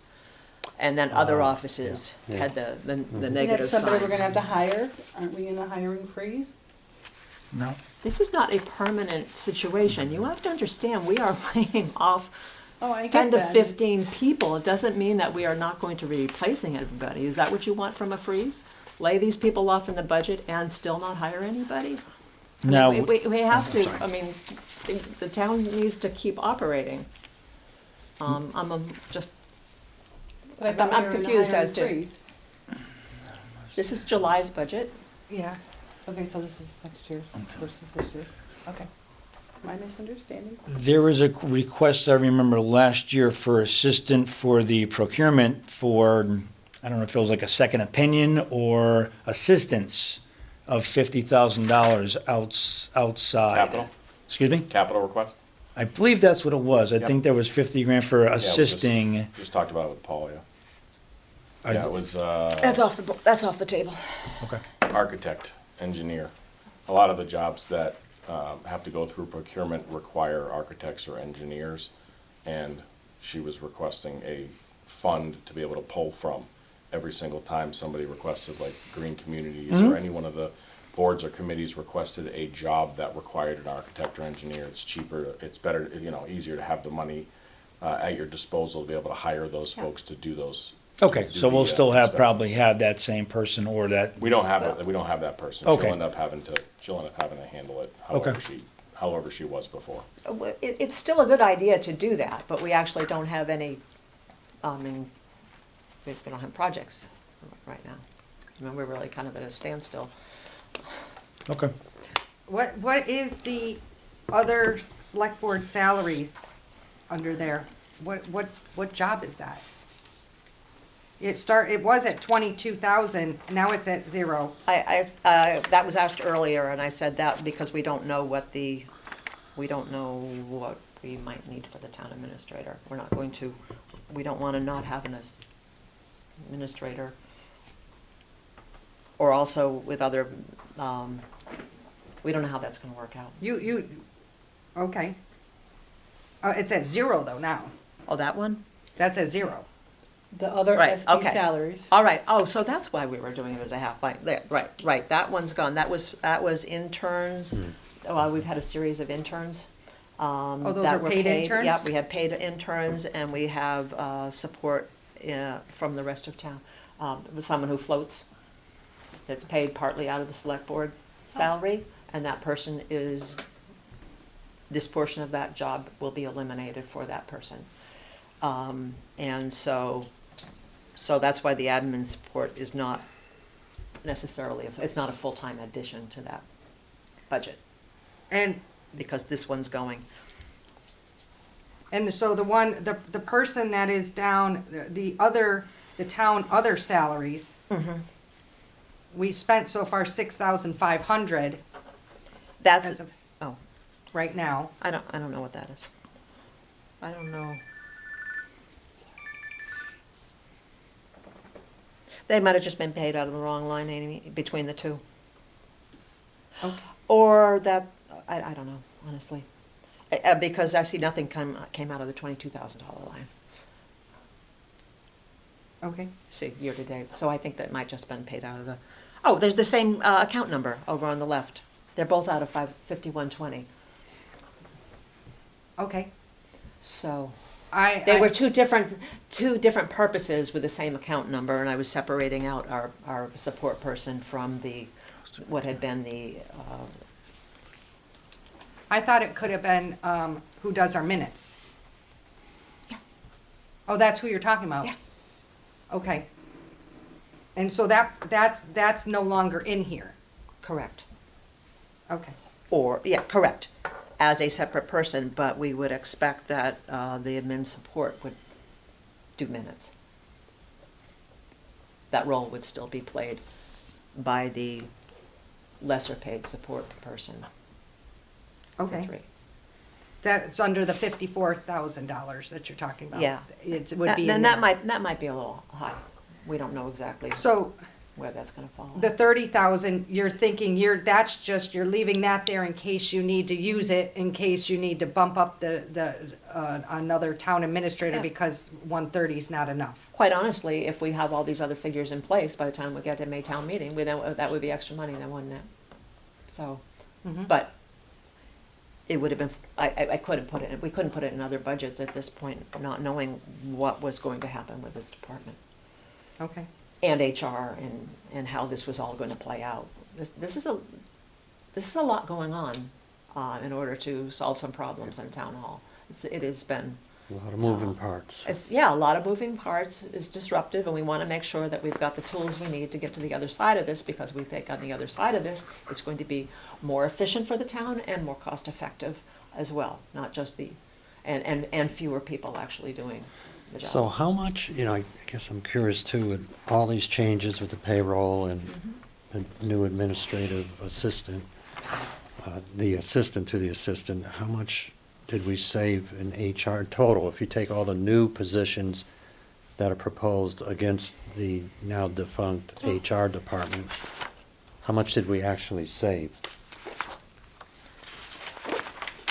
Well, as I mentioned earlier, I don't know the details of who was taking benefits and who wasn't, but the HR director was slated to make more than what that admin or the assistant town administrator would be making in this What fiscal was year. that, Mike? I'm just 100, curious. 109, I think. Yeah, it was like 109, and then they happen to add support too? There was two other positions within that office. One of them was at Plus the 58,000. Yeah.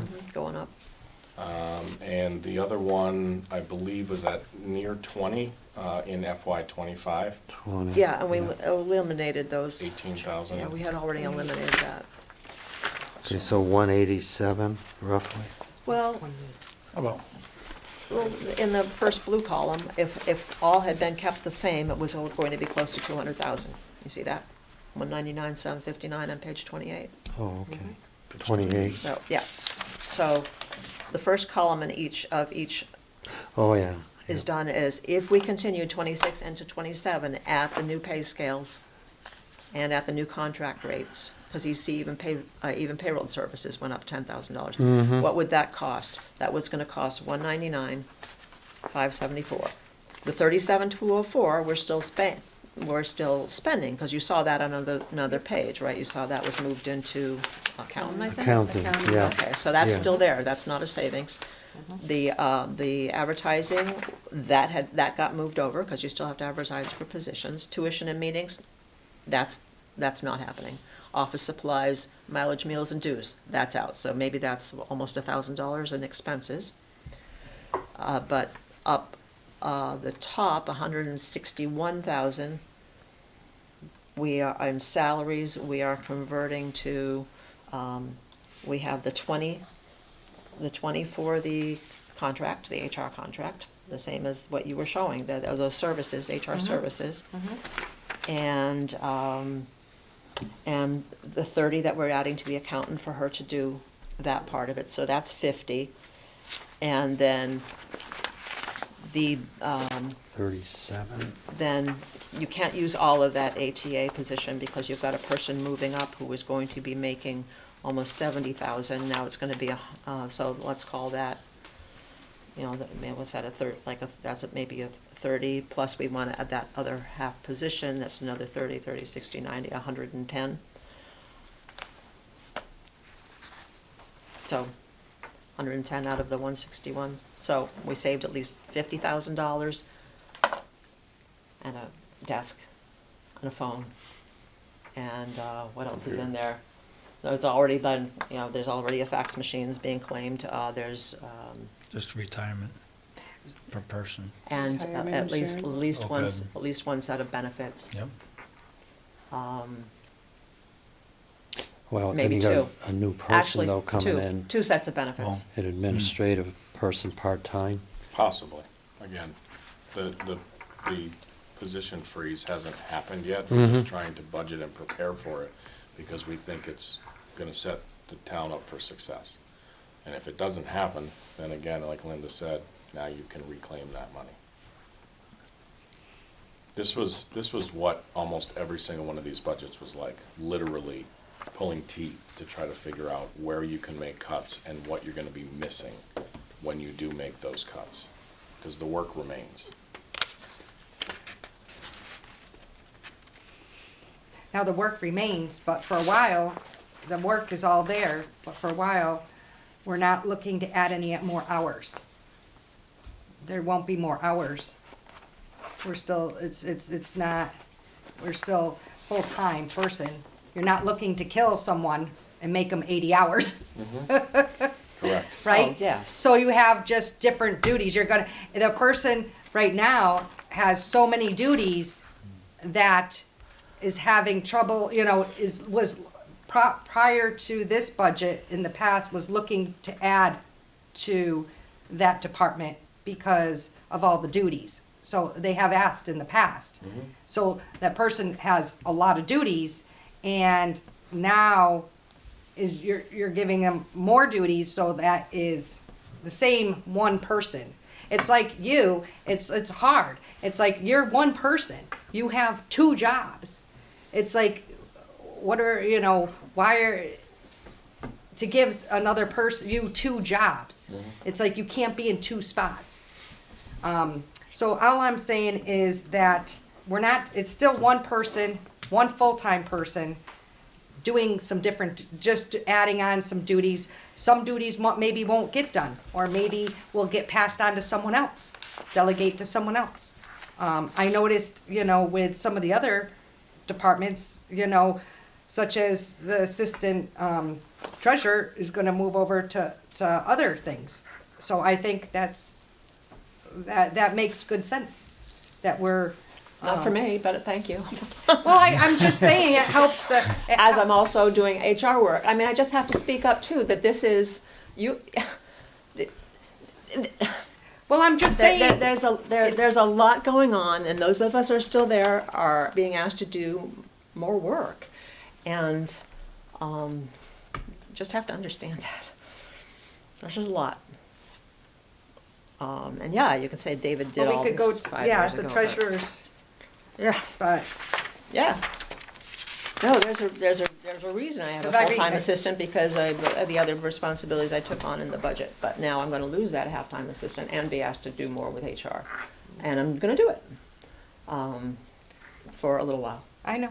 I mean, it's just for in a a little crisis, while, it's hard. seriously. I mean, I've been there, and I've had to pick up other branches, you know, help. yeah. I mean, it's, you gotta, sometimes, especially for, you don't wanna do it forever, because you get burned out. But sometimes, for a short period of time, we have to pick up some other extra things, and you do whatever you gotta do. And I get that, and I think the people appreciate. That's why Absolutely. you're doing what you're doing now, is because you picked up that extra duty, is I because. think one of the problems is some people are already getting burned out. Yeah. And you can't tell them, oh, just burn out for another year or two, or, I mean, they're Yeah. burned out now. And Yeah, Can't you tell by looking over here? yeah, It's obvious to me. You hide it well. Yes, yeah, you're both doing much more than you should have to. Thank you. yeah. I mean, I'm the newest one here, so I don't really know everything about what's going on, but has there been much discussion about bringing in more money? There's two things I hear people saying. One is, a third of the towns and cities in Massachusetts have a split tax. I look just from, we're not comparative to Boston, but Boston, residential tax is like 10.5%. Commercial is 25%. I have heard a lot of people say, why don't we do that? And I've heard some people say, oh, well, the selectmen won't vote for that because they're all businessmen, so they don't want to be taxed personally. I don't believe that myself. Will you listen to the answer to that? Because I know, we hear this too.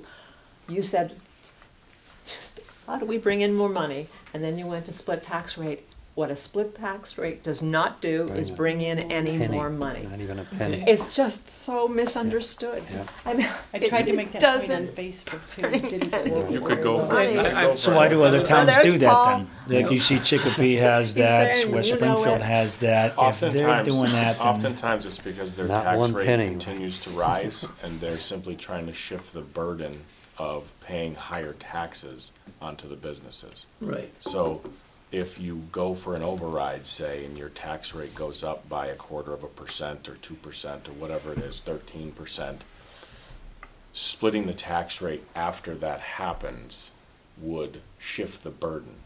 More money would be coming in, but the businesses would be paying a higher percentage of that increase. It's because of the override. But it's because of the override. Not because of It's split just a tax burden rate. shift. So they have to go Right. together and. But and the some- split tax and- here in Hadley hits the farmers and all of As our well tiny as the small Commercial, businesses. yeah. Yeah. Our small, tiny And- Hadley. It's. One other point I had is that, everybody voted against the override. Can you tell me what the override was proposed for the first year? Was it like 18% or something? Yeah, it was big. It was Okay, huge. well, Yeah. the way I feel from everybody I've talked to, I don't think people are against an override. I think they got really ticked off because it was such a big, Yeah. they got slapped in the face with, oh, you're all gonna pay $1,000 or more a year, or whatever, and I think they were generally, not everybody's totally informed, of course, myself included, but everybody was insulted. Like, wait a minute, where did this come from? I think the vast majority of the town would be happy to vote for an override of, I don't know what, 5, 6, 7% or something to help move things along and take the stress off the people who are overwhelmed. And I haven't really heard much discussion on that, and I'm wondering if that's an option to, It is. Okay. I don't know that that the finance committee and the select board would choose to do it the same way as last time. I don't think that they would simply take the number and shrink it down to 5%, because it's really important to tell people where the money's going. yeah. And so there's been a lot of ideas floated about what's called a menu override, or a cafeteria style override, as I've heard some people call it, which is essentially, you take your different areas of the budget, very generally, and you say, education, the schools need X amount of dollars. Public safety needs this amount of money. General government needs this amount of money. Perhaps even your insurance costs is this amount of money.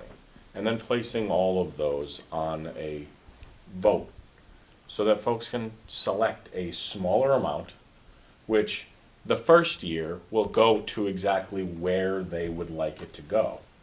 But the benefit is in years after that, it raises your tax base by that amount of money. So even though everybody doesn't win in year one, except for the department that gets their override, everybody wins in year two. They have to wait a little longer for it, but things will get better in year two, and they'll get even better in year three, because once you increase your tax base, it allows you, your levy, it allows you that when the 2.5 override kicks in every single year, now it's 2.5 on top of a higher number. So that's, I think, I don't want to speak for anybody, but I've heard folks say that, folks in these positions say that that's something that they would entertain.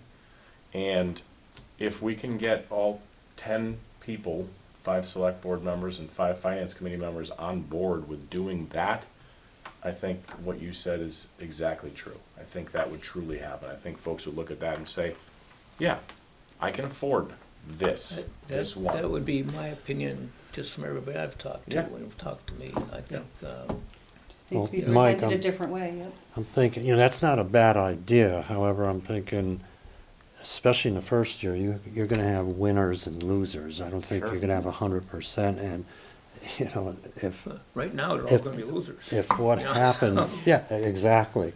But what happens then, if you're saying how it would be in years 2, 3, whatever, then if it's gonna get redistributed, is that what you're saying? Well, what happens Then- is in year one, you're required to put the money where it is allocated by town meeting. So if the vote is to give $450,000 to the schools and $250,000 to public safety, those allocations go to those areas. But you're only required to do that in year one. After that, the town can then put it into the bucket and redistribute it in Shift it this around. manner Yeah. as you've done every other year. Every department is fighting for the money that is out there. So if that is done, I'm just trying to think this through, in year 2, then the winners would become losers in year 2 after, if you follow what I'm saying? I think, yeah, I was hearing that coming too, and I don't, so let's rescue that. I'm not, yeah. Let's rescue that one, because let's say that 450 and the 250, it might mean that the revenue that came in the next year would go to the other To the departments. They- losers would No, get no, yeah, to the former losers, but it wouldn't make the former winners into losers, because I think it would be not very wise of the budget doers to start, we can take money away from the schools because we're not obligated. Nobody would, I don't think anything would come It back. almost has to happen, because how could you distribute a certain unlimited amount of money to people who weren't getting it in the first year? It depends, because also over it's- time, when you change the way a budget is, let's say you went, because these are some real structural changes we're making on the government, on the general government section, town hall. And I don't think getting more money in is going to undo that. So, I mean, a lot of these changes are because of not having money. We make something more efficient and more cost-effective, and it's working. We're gonna keep that, so it's not like the next year we get money in, okay, now we can go back to the way we were. I don't think that's Bring just HR not. back, right? It's, we've learned a lot. And I think if something turns out to truly be more efficient in every way, that we're gonna wanna keep that. And then have the money available to put in other areas of government. Yeah, and I think, Harry brought up, a very good point about what I heard in my travels when we were talking about this override numerous times. What Harry said, it's not an override, that's the issue, as much as the amount of the ask. And it was Yeah, just yeah. too much. That's what I hear from everybody. And I think It's like most people in They weren't Hadley, voting against an override, they were voting against what they perceived as an obscene override. right, it's almost There's- like the townspeople would say, yeah, we're willing to pony up more, but also we want the town to have a buy-in on this too. We would love to have been able to vote down the health insurance increase. We got, that was an obscene increase. And that's what we were faced with. And if we weren't as smooth and effective of making that big switch from finding out the money and then needing to go to the town for the override, sure, if we had a lot of lead time and we were prepared and smooth and experienced in overrides, maybe we could have presented it differently. But we worked with what we had, and we addressed the issue that needed addressing. And you know, hearing no better ideas, that's what we ran with. And yeah, the answer was no. Okay, here we are. So, can we do something different now going forward? I mean, you're on the team, and we're kind of. I always feel like I'm kind of. The paid employees are off the team. Honestly, it does go to finance and select board and others in town. Paid employees can only go so far. I mean, we can say, yeah, that'd be great, and we know how to spend that money, but we can't go campaigning. We're just not allowed to, as Gage knows. With his mom as clerk, will tell us how we get to spend our time and our efforts, especially within town hall. We have to be very careful. So, here you go. But we have a balanced budget within the revenues that we have, and that's our job. That's 100%.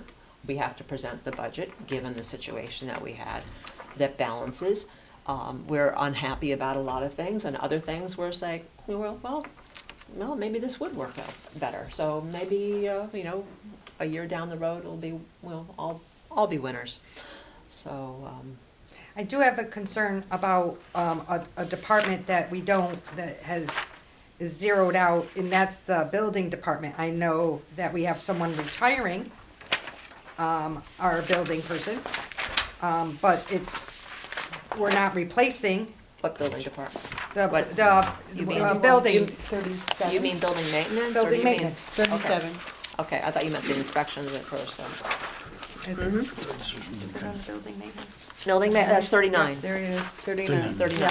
Yeah. Yeah, because it's pretty much, building maintenance salaries is zero. Yeah, everything Yeah. that's all zero, so, Then you drop down, Mm-hmm. and then we have a contract amount there is 52,000. So, I mean, we were asked to look for outsourcing and contracting where we don't have people you coming have in someone, and benefits. you found someone to That's not contract. someone, Amy, that's Oh, that's an expense. That's why last year we started with that line, which is between salaries and expenses. So that's an expense that virtually dropped out of the salary and into the expense line. Okay. So you have an outside contractor. Is We that don't. yeah, what is that? We don't, I mean, that's the plan, that we. But if we contract- need to get somebody to do something, that 52 grand is what covers it. Correct. Right, Okay. right.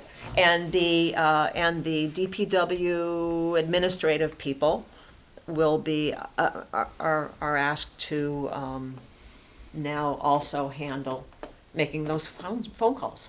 If we've got a problem with as we have multiple times with the plumbing in town hall, instead of sending someone up who's on salary to fix it, there'll be someone making a phone call to the plumber to have them come in and do it.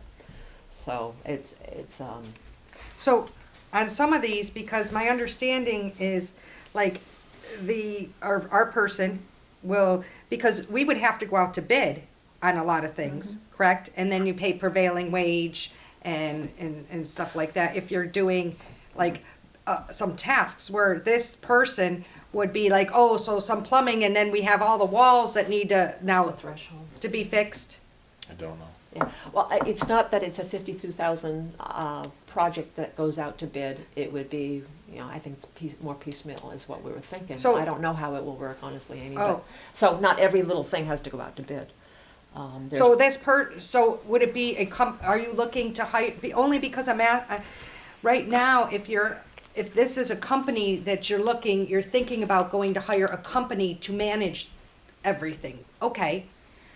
I'm all about outsourcing and some of that, but I'm just trying to understand, because I don't think that is for projects. So this person would go and say, okay, well, there's a project, the wall needs to be repaired. I'll repair the wall, or fix the lights, or, did a lot of hands on the easy, the handyman stuff, instead of having to go out and pay for it. would be right here and took care of it, right on the spot. And if they were big tasks, then that person would then have to get a contractor, go through the contractors, know the contractors, and do all that. We still have that list of contractors, we're not gonna lose that, because they work with the highway department, DPW now. So Yeah. we know who all the contractors are, or they do. And if it turns out that it'd be better to have a half-time person to go around and check on all these things and put spackle on the wall or whatever, or paint something that's, then we might have to switch back to it. But for now, in lieu of replacing with an employee, we thought an effort to outsource this at a lower price might be worth a try. Okay. I think it's a good idea. Well, I Someone that think- does A lot of service, it- I think that's a mean, good lot- idea. A lot of it's happening now anyways. Yeah. Even with the person. So we're doing a lot of the same things anyways. There are Right. some things that can be taken care of in-house, but there's a lot of stuff that gets outsourced. So when you, $52,000 isn't hiring a single company, it's probably hiring 20 different companies just Yeah. to do a bunch of little Tiny jobs. little If you need jobs. something painted or whatever it is. So that's happening now. We still have the cleaning service, and they're contracted, so that would still be happening, and hopefully they would. Now, I have, the Yeah. cleaning service, and how often do you go out to bid for that? Like, do you do that on a regular basis to check? I don't know. They've been staying the same for a while. It's, Well, I know that they're not cleaning the senior center anymore. they were asked not to.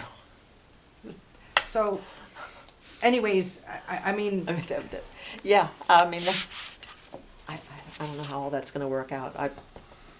okay. I don't know. Oh, those are good questions for when DPW comes in. I mean, we have, a couple of meetings with them, but you think of things Okay. that we don't necessarily think of, so those are good questions. Okay. How is this actually going to work out? Okay. Yeah, let's- You're gonna ask that question a lot to a lot of department heads, and they're gonna tell you it's not gonna work out Yeah, at all. You're gonna hear that from almost every single department head. That's part of the problem. yeah. Like, this isn't something that we want to do. We wanted, I know Peter likes this idea, but I'm aware of how valuable those individuals are to this town, to be able to, somebody puts a doorknob through a wall, and you want somebody to come out and fix it. You know, having somebody to call that can come out and fix that right away, who already works here and is on their 8 hours, is excellent. But we only have so much money to work with, and this is what we put in front of the select board, and the select board said, this is what you have. And that's No, I that. know So you're gonna it's a hear puzzle from and you're lot of trying it. to figure it out, but I'm just looking at, we're questioning, like, you have some cuts here Mm-hmm. and some increases here, and I'm like, is that the best cut? Because what are we gonna do? Is it gonna cost us more in the long run? I'm not So sure. those every- that's what yeah. that's Yeah. what we're questioning. I'm not sure they're It's a all the good best. question. It's a good question, because I'll be honest with you, I don't think I like a single one. Not one that we did. These are all necessary just to get it down to 0. That's it. That's where this came from. Yeah. And there are some that may end up costing more in the long run, because we don't know. You're gonna be asking a lot of these department heads operational questions. That was that question. Okay. We don't know the answer to that. But buildings will go all to DPW, so I will talk Yeah, Yep. to yeah, them about that. yep.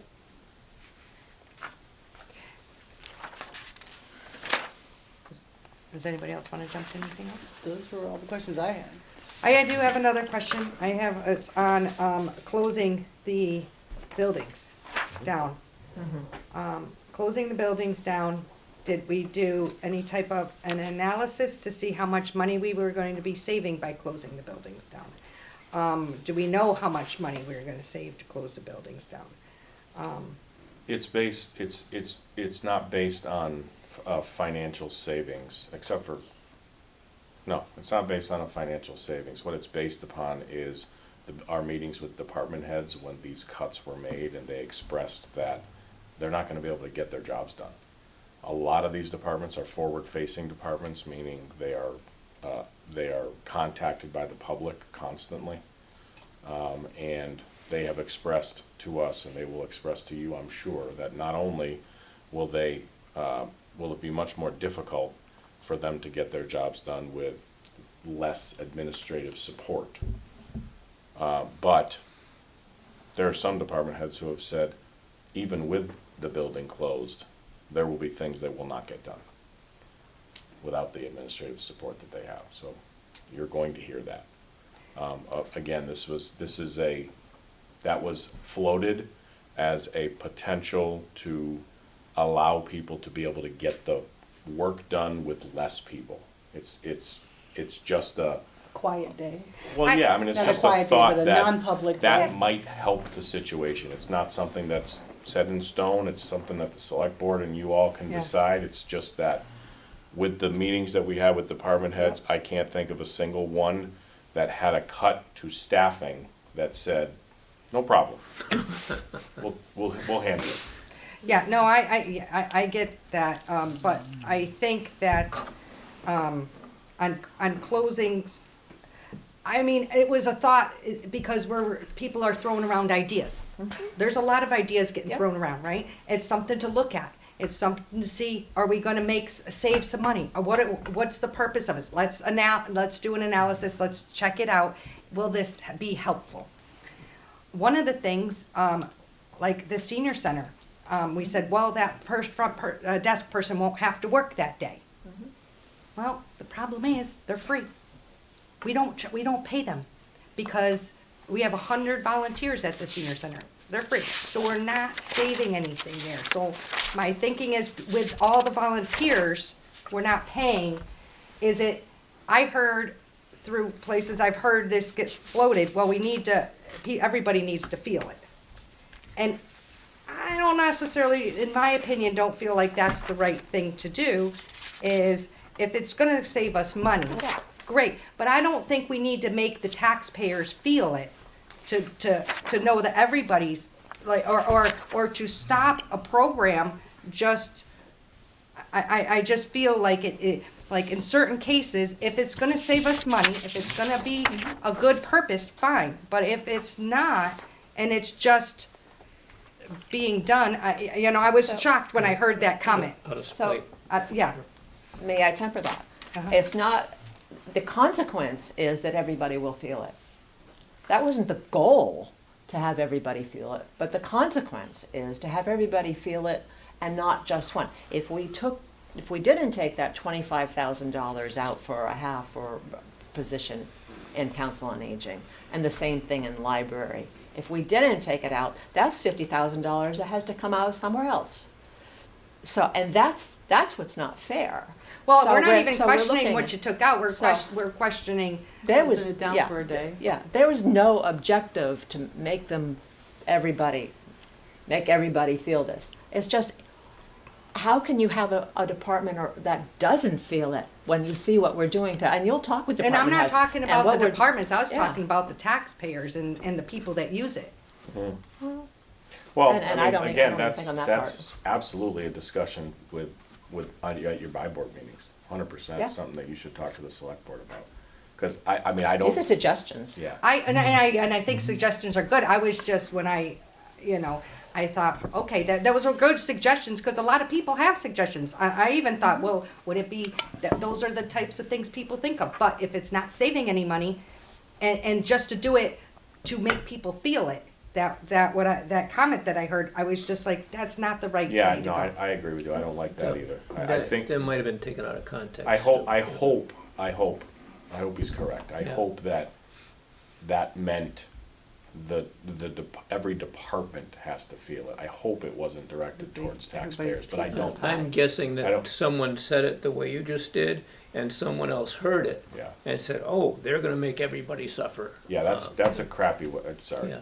That's a terrible way to put it. I almost said something else. I don't like that at all. I completely agree with you, Amy. If that's the way that it was meant, that's not good. That is not the goal. Again, this is a miserable situation. And when we met with the select board, they determined the cuts. In some places, they determined the positions and made suggestions on some of the position adjustments. And in some places, because really small departments or something like that, it was just a number. So some of it came from meeting with the department heads and making some of these adjustments just based upon the little that we know about some of the departments. And other parts of it, the department head has more say. Maybe they have a little bit more flexibility in moving things around in different places and making these adjustments so that they can save a job or two or a half a job or whatever. But, I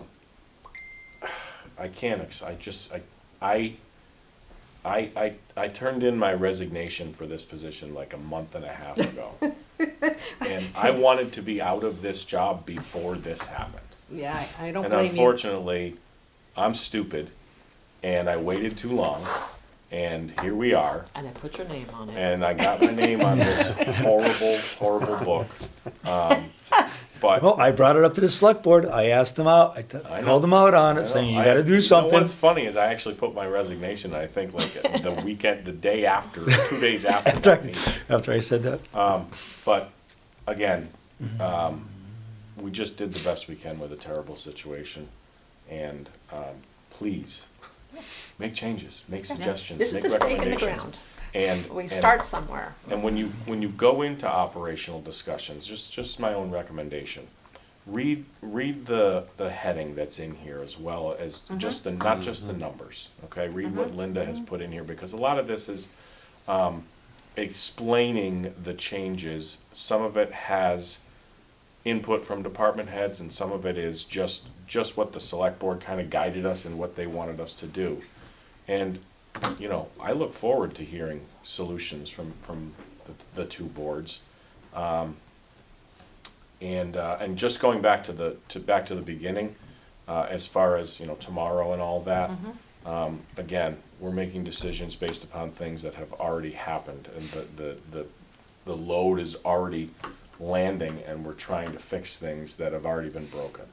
So, again, my apologies if you felt slighted by that, or that we weren't putting it in front of you. Again, my hope was that we were gonna discuss it tonight, and I will express to the select board what was said. I just feel like, we need to set the town up for success moving forward. You said it earlier, this is a crisis, and I'm not gonna solve it. And a brand-new town administrator isn't gonna solve it either, without the help of some other really good, really smart people, so. I did see that, and this is, once again, more ideas.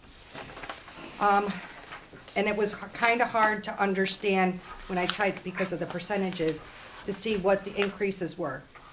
There are more than the 2 or 3% for salaries, but what I figured out, it's stipends. So it's stipends and COLAs. So that's why when I do it, Oh. you might see the increase. So instead of me calling it a raise or a COLA or a stipend, it's the increase. So the increases, many times I'm looking, are more than the, just the standard 3%, right? So, and They are. it's all around. And it's all And it's, different. and then, It's all and some of crazy. them are different. Yeah, and there's steps and there's charts. And on some of them, it's, I know it's union and you have to negotiate, and that's part of what you negotiate. Sometimes, like, I mean, with some raises, I was surprised because I thought the COLA was in the step. I thought the COLA was in part of that. I didn't realize you get both. So now that I can see that it has been negotiated, that you get both, one of the things, because it is a crisis, one time what we did was all select board, we got rid of all our stipends. That was what we did once to help. I thought at some point maybe anybody upper management could forego a increase at some point. If we forego, maybe that might even save someone's job. If we said, okay, this year we're not going to do anybody over $100,000, that is not part of the union, would then not get an increase just this year. Something like that could probably be right there, $50,000. Just a thought that's out there. We did crazy things like that before. That's what happens at some of my companies. That's what's happened before. So I just, How did they 'Cause they're- handle it after that year, though? how you handle that after it? Because, well, I guess I'm just asking, like, we've talked about it. It's been discussed. We talked about it, about the Okay. unions. It's been brought up in the past. I brought it up. You know, pause, what if we paused increases? yeah. I guess my question is, and I don't know the answer to it, I'm asking, to what end? What happens next year? Do we pay them double? No, you would. That's what we did, we had to catch up for within Okay, the how do you past year. catch up? I'm just saying that going, or I think what she was trying to say is to not going above the 2.5% or 3% for the pay raises. Cause I'm seeing 5.5%, up to 8.5% of raises. So if we're having kind of this issue here, it's above and beyond the 3.5% or 3% raise to everybody. So that's kind of the question as to that if extra spending money. No, I understand. I guess what I'm saying is what's the solution? If you ask people to pause their raises, to see But if their raises. that's not pausing a raise, that's actually going above the raise of what the 3% of most municipalities or even big businesses, they have a 3% raise. Being in the union, they have a 3% raise, but that is within, 4 years worth of their pay raise, their insurance, and their retirement. Usually, that's usually how it is within the union that I was in. It's within 3 or 5 years of a $3 raise, but all of it gets, split up differently within being in the union. But I'm talking about over a 3% raise every single year. That's what I'm saying is that, everybody has their base of, their evaluations of how they're doing of their, job description, they're being evaluated, but they're above, the raises are more than the 3%. I might be wrong, I wasn't involved in negotiations, but I thought someone told me that the raises, when we had that jump year, they would have been higher, but they were spread out so that the catching up part was going to be over 2 or 3 years, so for that period it was higher, and then we go back to the normal raises situation. Is that, Are we, say that badly? are we at zero right now that we paid extra for all those salaries that we're back to square one of Yeah, not I having to think- play catch up? Are we at, I think this is the year. My understanding was that when they did the compensation study, they put staff at 50%, the 50th percentile, which is basically people doing common jobs for common places. The people in Hadley were making 50% on average what people in similar communities and like communities were making. That was how I understood it. So there was going to be more.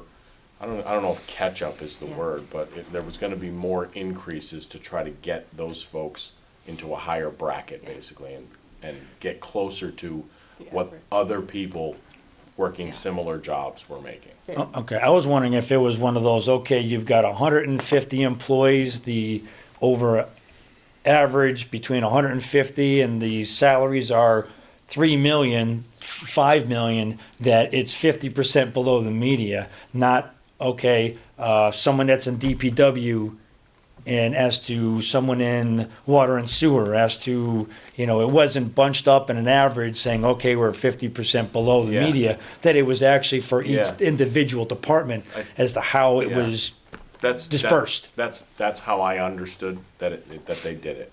I don't know if you know any more than I do, but I wasn't That's a privy good to buy that. board discussion item, Yeah. really, because, we weren't involved in the initial. Because if you looked, I mean, if you Yeah. even just punched up anybody's salary and you looked up what the average, like, wait a minute, that's like 75% even before the raises that they were given. So where the numbers, where's the under 50%? That's where I was thinking it was based on a collective of all the salaries and all the employees, and they divided it by that. Well, the average not. is, I hope not. oh, I hope not Terrible. too, but I'm just thinking, okay, did they just give those raises because of that? I don't think so.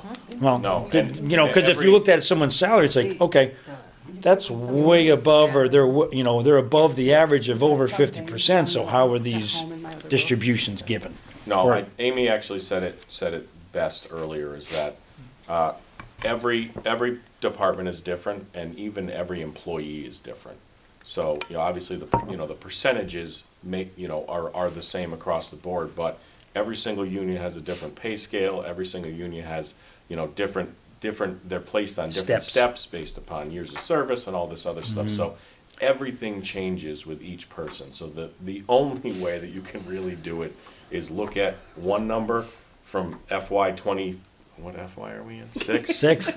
And then look at FY 27 and then the increase. It's just way too much to go by, to try to get laser focused on the different people.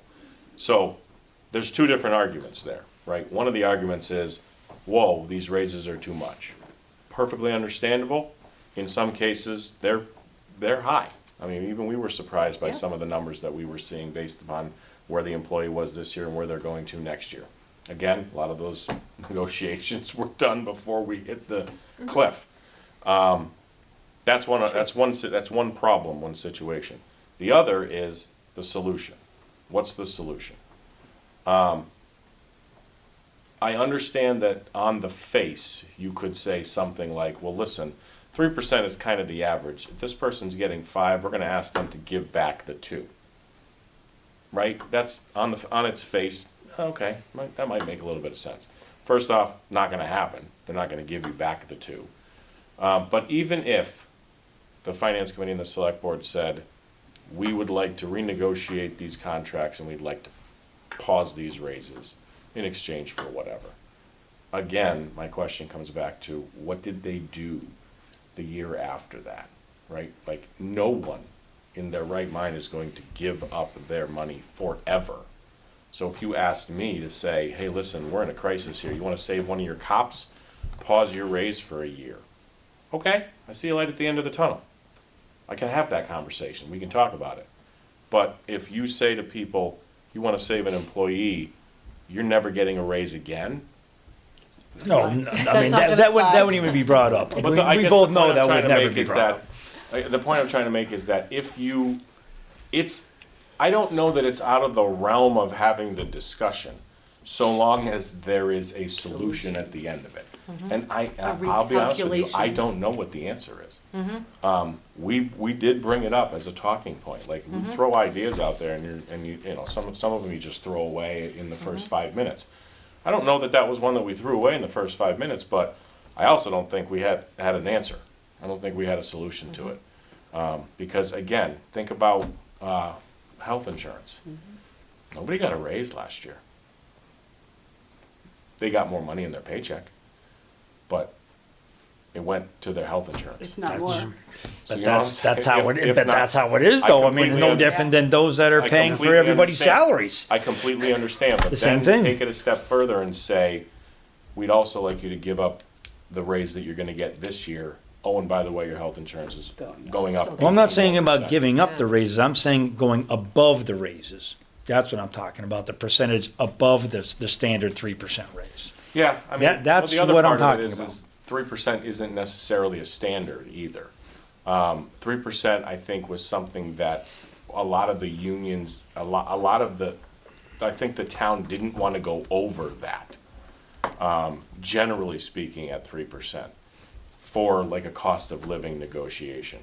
Some years, the standard is 1.5%, 2%. You know, the state will actually put out generalized negotiation numbers for what cost of living increases are.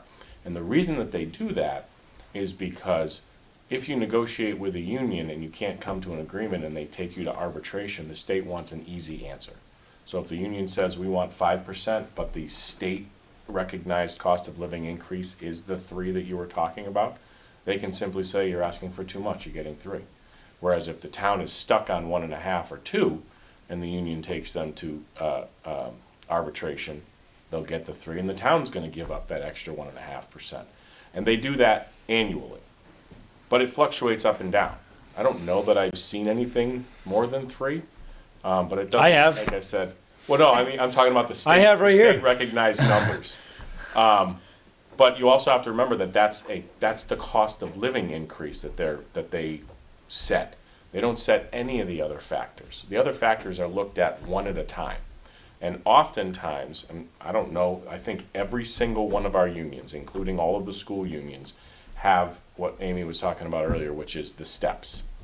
And the reason that the steps exist, the reason that every union that negotiated with the town, to my understanding, that asked for automatic steps, was because so many of them went so long without getting a raise that they needed a guaranteed way to be able to get more money every single year. And when they top out, they're stuck. And all they can depend on is those cost of living increases. So the reason that unions negotiate in that manner is so that they have 2 different ways to potentially get their what's the word I'm looking for? Increase. Get their increase for their members. So what is a typical step in with the Hadley, the unions in the town of Hadley, percentage-wise? It differs, actually. Right, Some of them are right. 2%, some of them are 2.5%, and some of them are 3%, I think. Somewhere around there, and again, everything is different. I'm just making stuff up. I'll use my department. If the police department comes in and they say, Chief, we'd like an extra $2,000 for equipment for each person. Well, okay, we can talk about that, but you need to understand that your COLA is going down so that I can cover those costs. So in year 1, if you want the extra $2,000 instead of a 3% cost of living increase, you're getting 1. And that happened a lot in these negotiations, where the firefighters wanted something in their contract, so their cost of living increase went down. So, again, you can certainly have the argument that, hey, select board, you gave too much money to these folks. Completely understandable if you want to have that argument, but it's really hard to just pinpoint and say, this is the cause and this is why these are the increases that the town employees are getting, because it's always different. Teachers, I think, got a 3% cost of living increase. Teachers have always had automatic steps in their union. They have even, Annie can explain it to you, but they have things called steps, and there's another word where something else happens when they hit certain milestones in their profession, where they get other increases and things like that, different licensing and things like that. So every single union is different. You can't pigeonhole any one of them. And again, like Linda said earlier, I think there's 9 unions now. Are department heads underneath the union, or because department heads, you don't have unions? No. Or you're not underneath the union? No. Department heads are department heads within every one, at least as far as I know, within every one of the department heads' job descriptions, their job is to provide counsel and work on behalf of the town during the union negotiations. Considered management. You're considered management, yeah. And the way I always approach it is when I'm sitting in a room with the select board and my officers or my dispatchers are negotiating with the town, if something makes sense and something is fair, I will acquiesce and explain to the select board that makes sense and that's fair, and you can agree with that if you choose. Whereas if they come with something crazy and they ask for the sky, we're not having that discussion. That's how I've always handled it. Every department head handles things differently.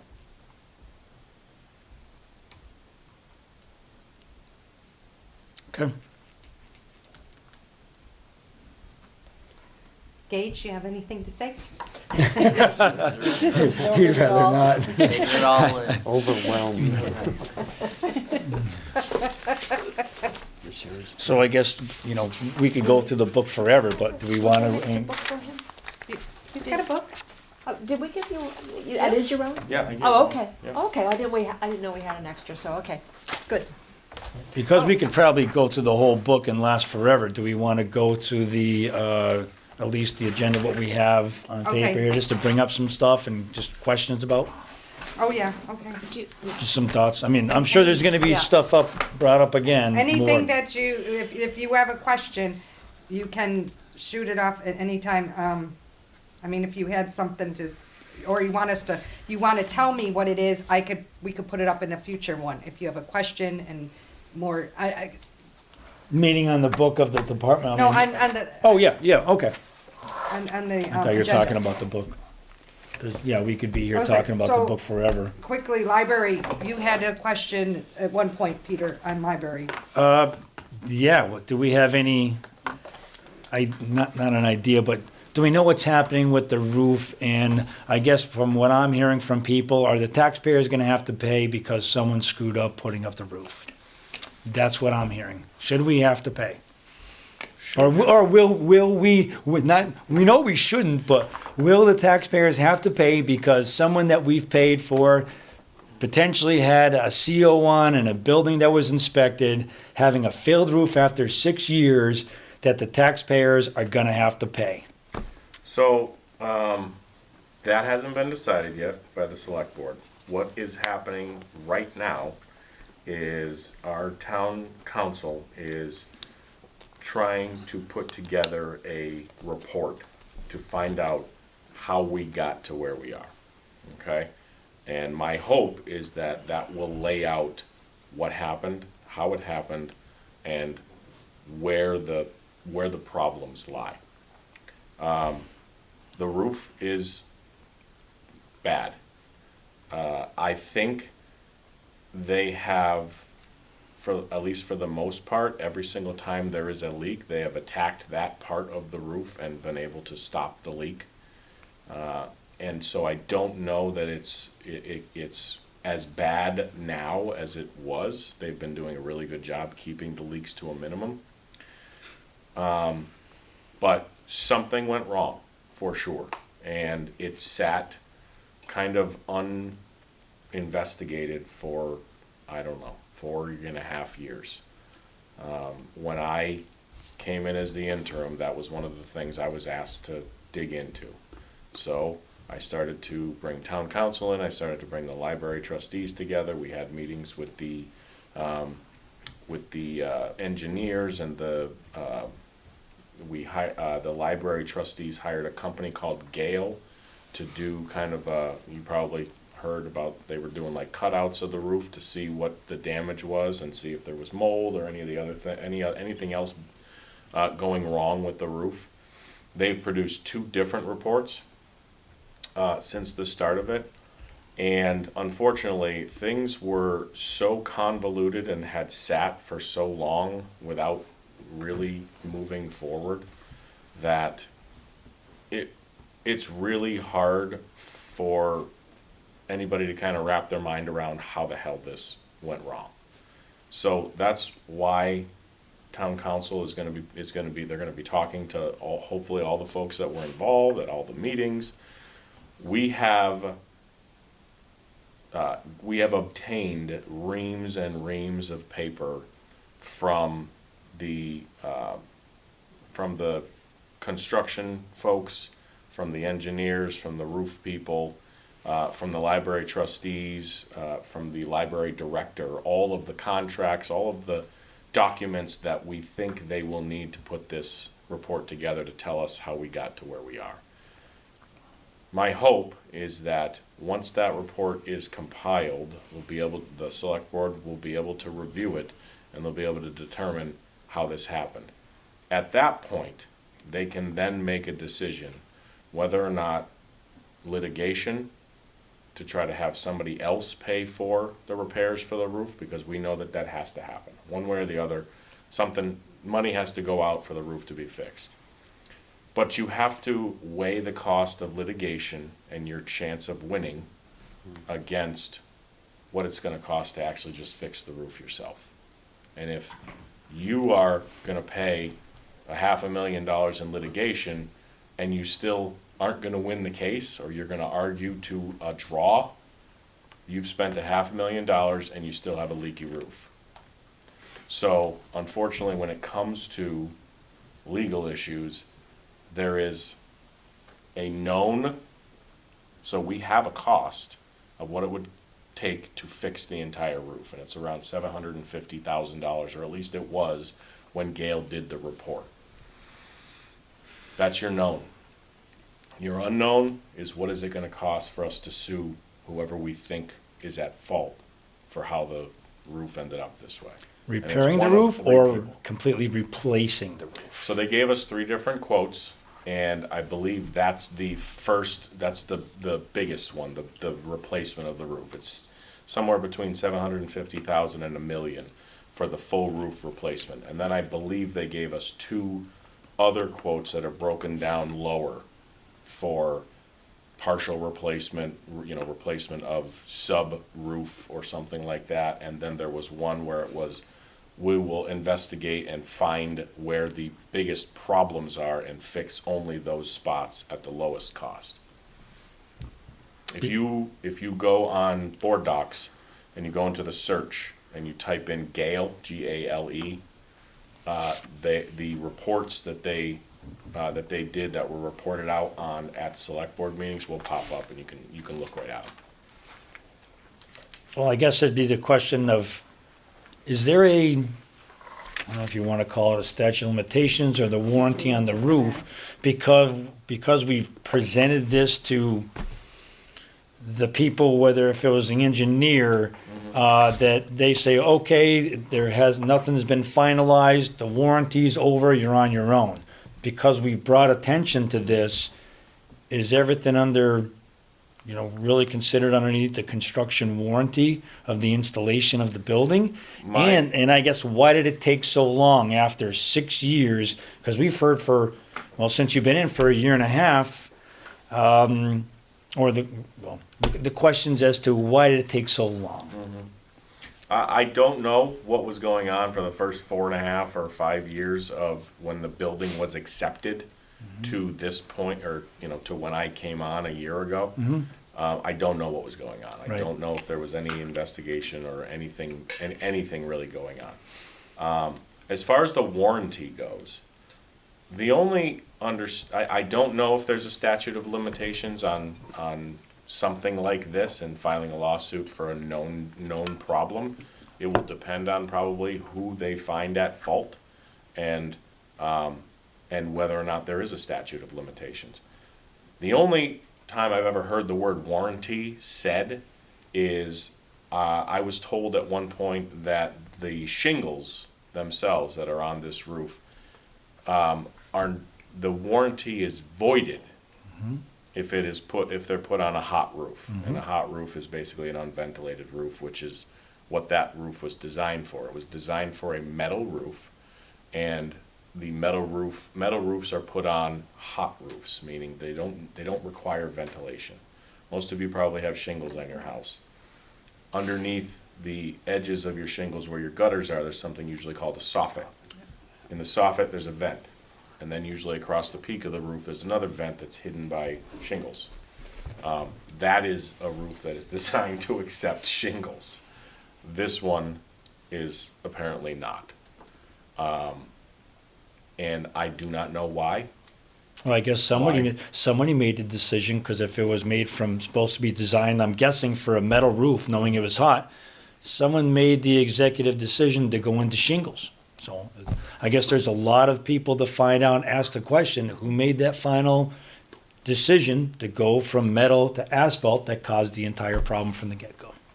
But I guess, like you said, looking into that, and at least it's being looked into, and like you said, there's miles of paperwork. There are, I can tell you that there are things being done currently that are hopefully get us to the end of it. What I see this report being is, this report is likely only going to explain to us how this happened. And as you pointed out, what decisions were made and whether or not we should have been counseled by the appropriate people to not do it this way. Or, expressed to us that the roof needed to be redesigned or whatever. That, I think, is what the report's gonna tell us. The next step is then gonna be the financial decision. And that one is probably gonna involve town council sitting down with select board and saying, all right, well, this is the information we have, this is what we know. We cannot prove that X person was the one that screwed up. No, outside of town folk, engineer, the CO, whoever. If they cannot prove it, then again, when you sue somebody, obviously you know the burden's on you to prove what happened. If you cannot prove it, there's a risk, there's a massive risk. And lawsuits aren't cheap. So, I don't know what's gonna happen. What I can tell you is that it is moving, finally, again. Hopefully we'll get some answers, but as we stand right now, the only goal is plug in the leaks as they come, so that we don't have to also replace computers and library books. Thank you. Just curious, like you said, to redo the whole roof, 700,000 plus. Mm-hmm.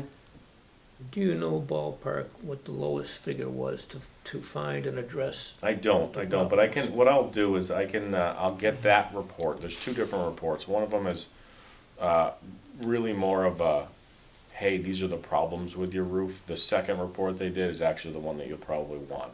I can get a copy of it. I'll email it to Amy and she can fire it out to you folks. Right in there, they do the three quotes and the numbers will be in there.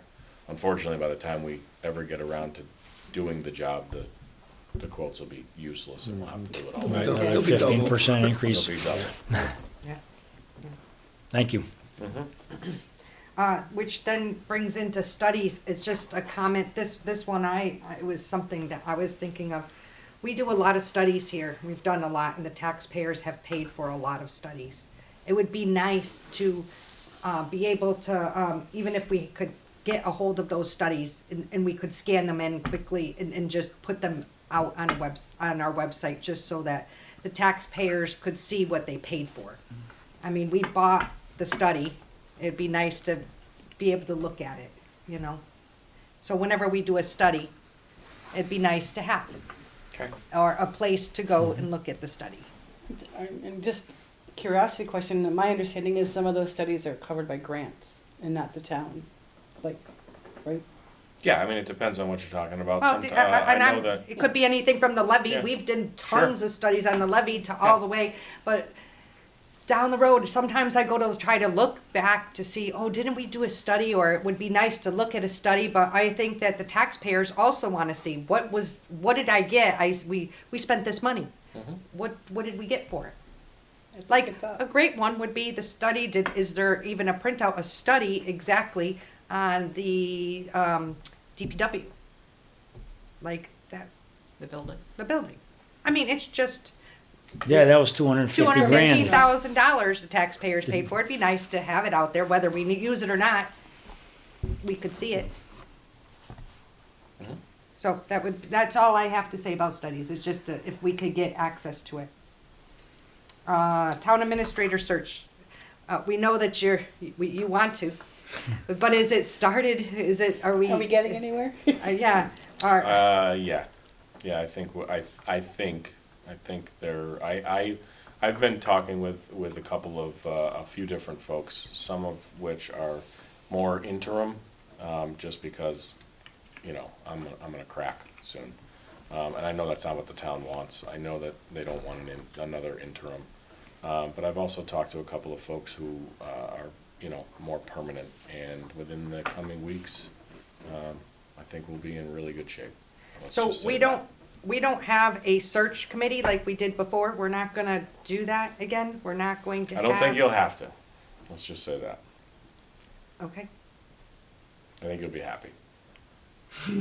I wish you luck. Okay, yeah, because that's what I was gonna ask, because I know the select board did not want to have to go through that consulting firm for the $15,000 that they asked for in the 24 town meeting, because it was a burden onto them to have to go to and vetting these applicants, and that they would have to go through maybe the last 4 or 5.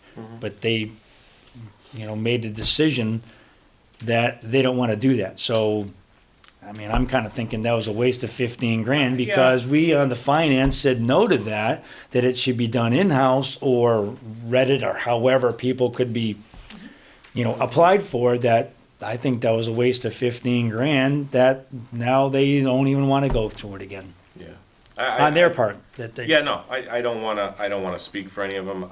I don't know that they would be against it, if this doesn't work out. I am in touch with the guy who did the study for us, and I have no problem wrangling with him to get him to start up a new study if that's what they choose. But again, it wasn't quick.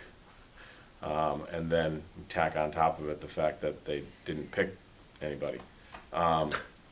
But we knew that was going to happen. What happens if there wasn't somebody within I think there was a 6-month probationary period if we didn't like them or the town really wasn't, or the select board wasn't happy with that person, that it would pay for a second round. So that's really all it was. Yeah. Okay, thank you.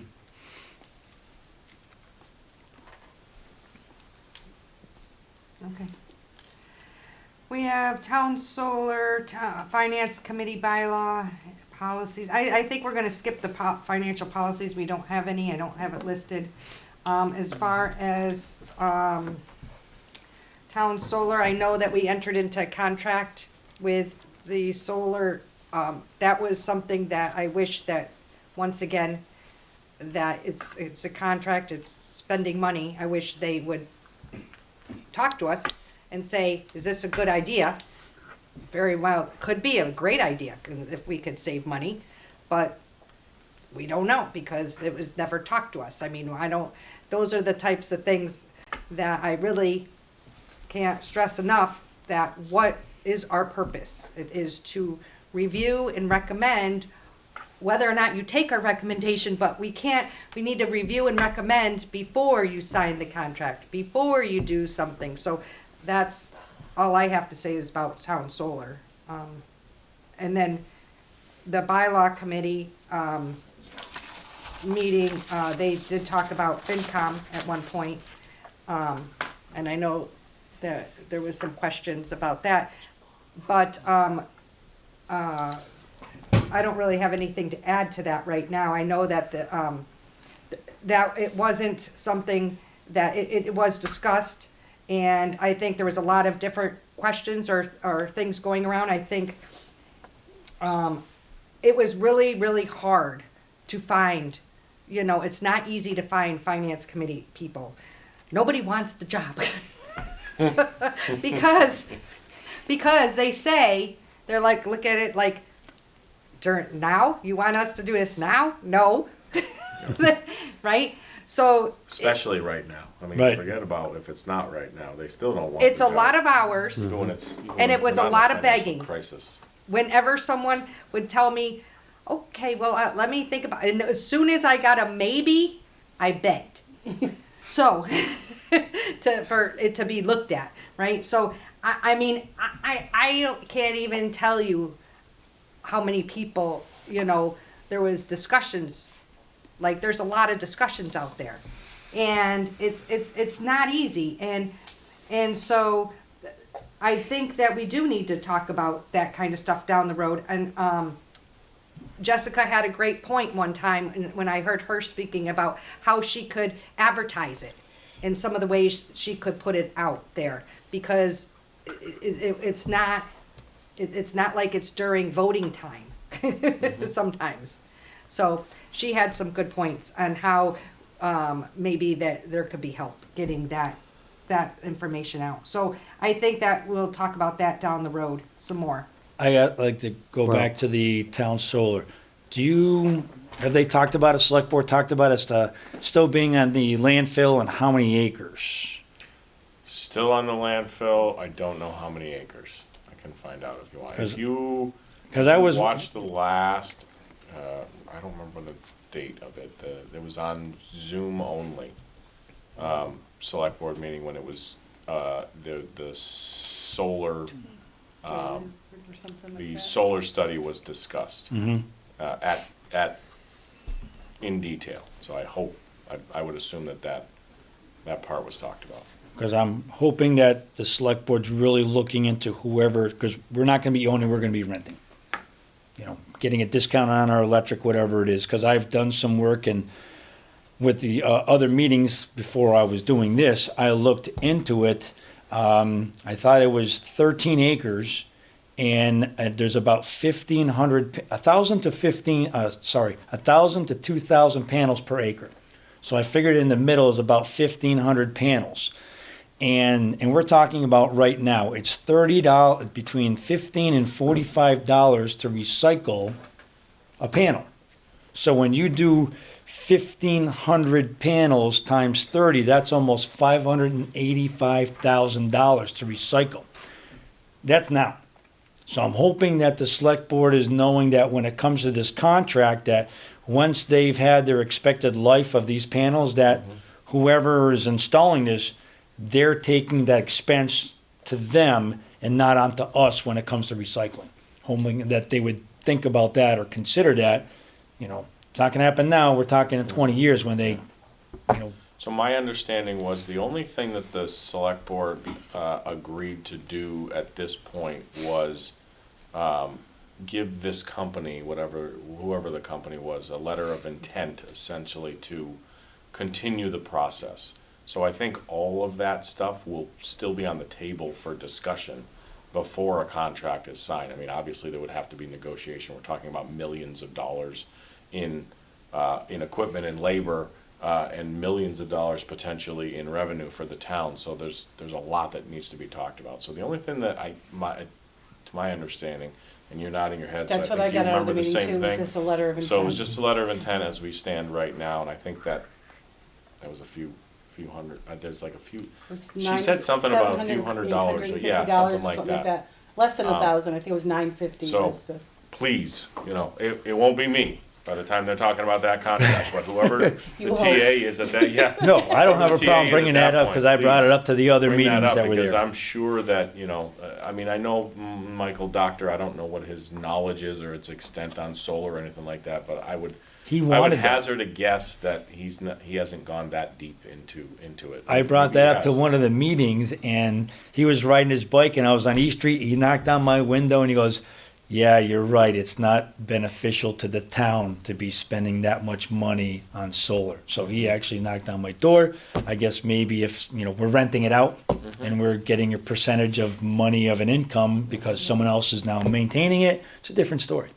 But Yeah. still, you know, asking not the what happens now, but what happens when they need to be recycled in 25 years, who's flipping the bill for that? Absolutely. You know, Something that's something that needs to be discussed.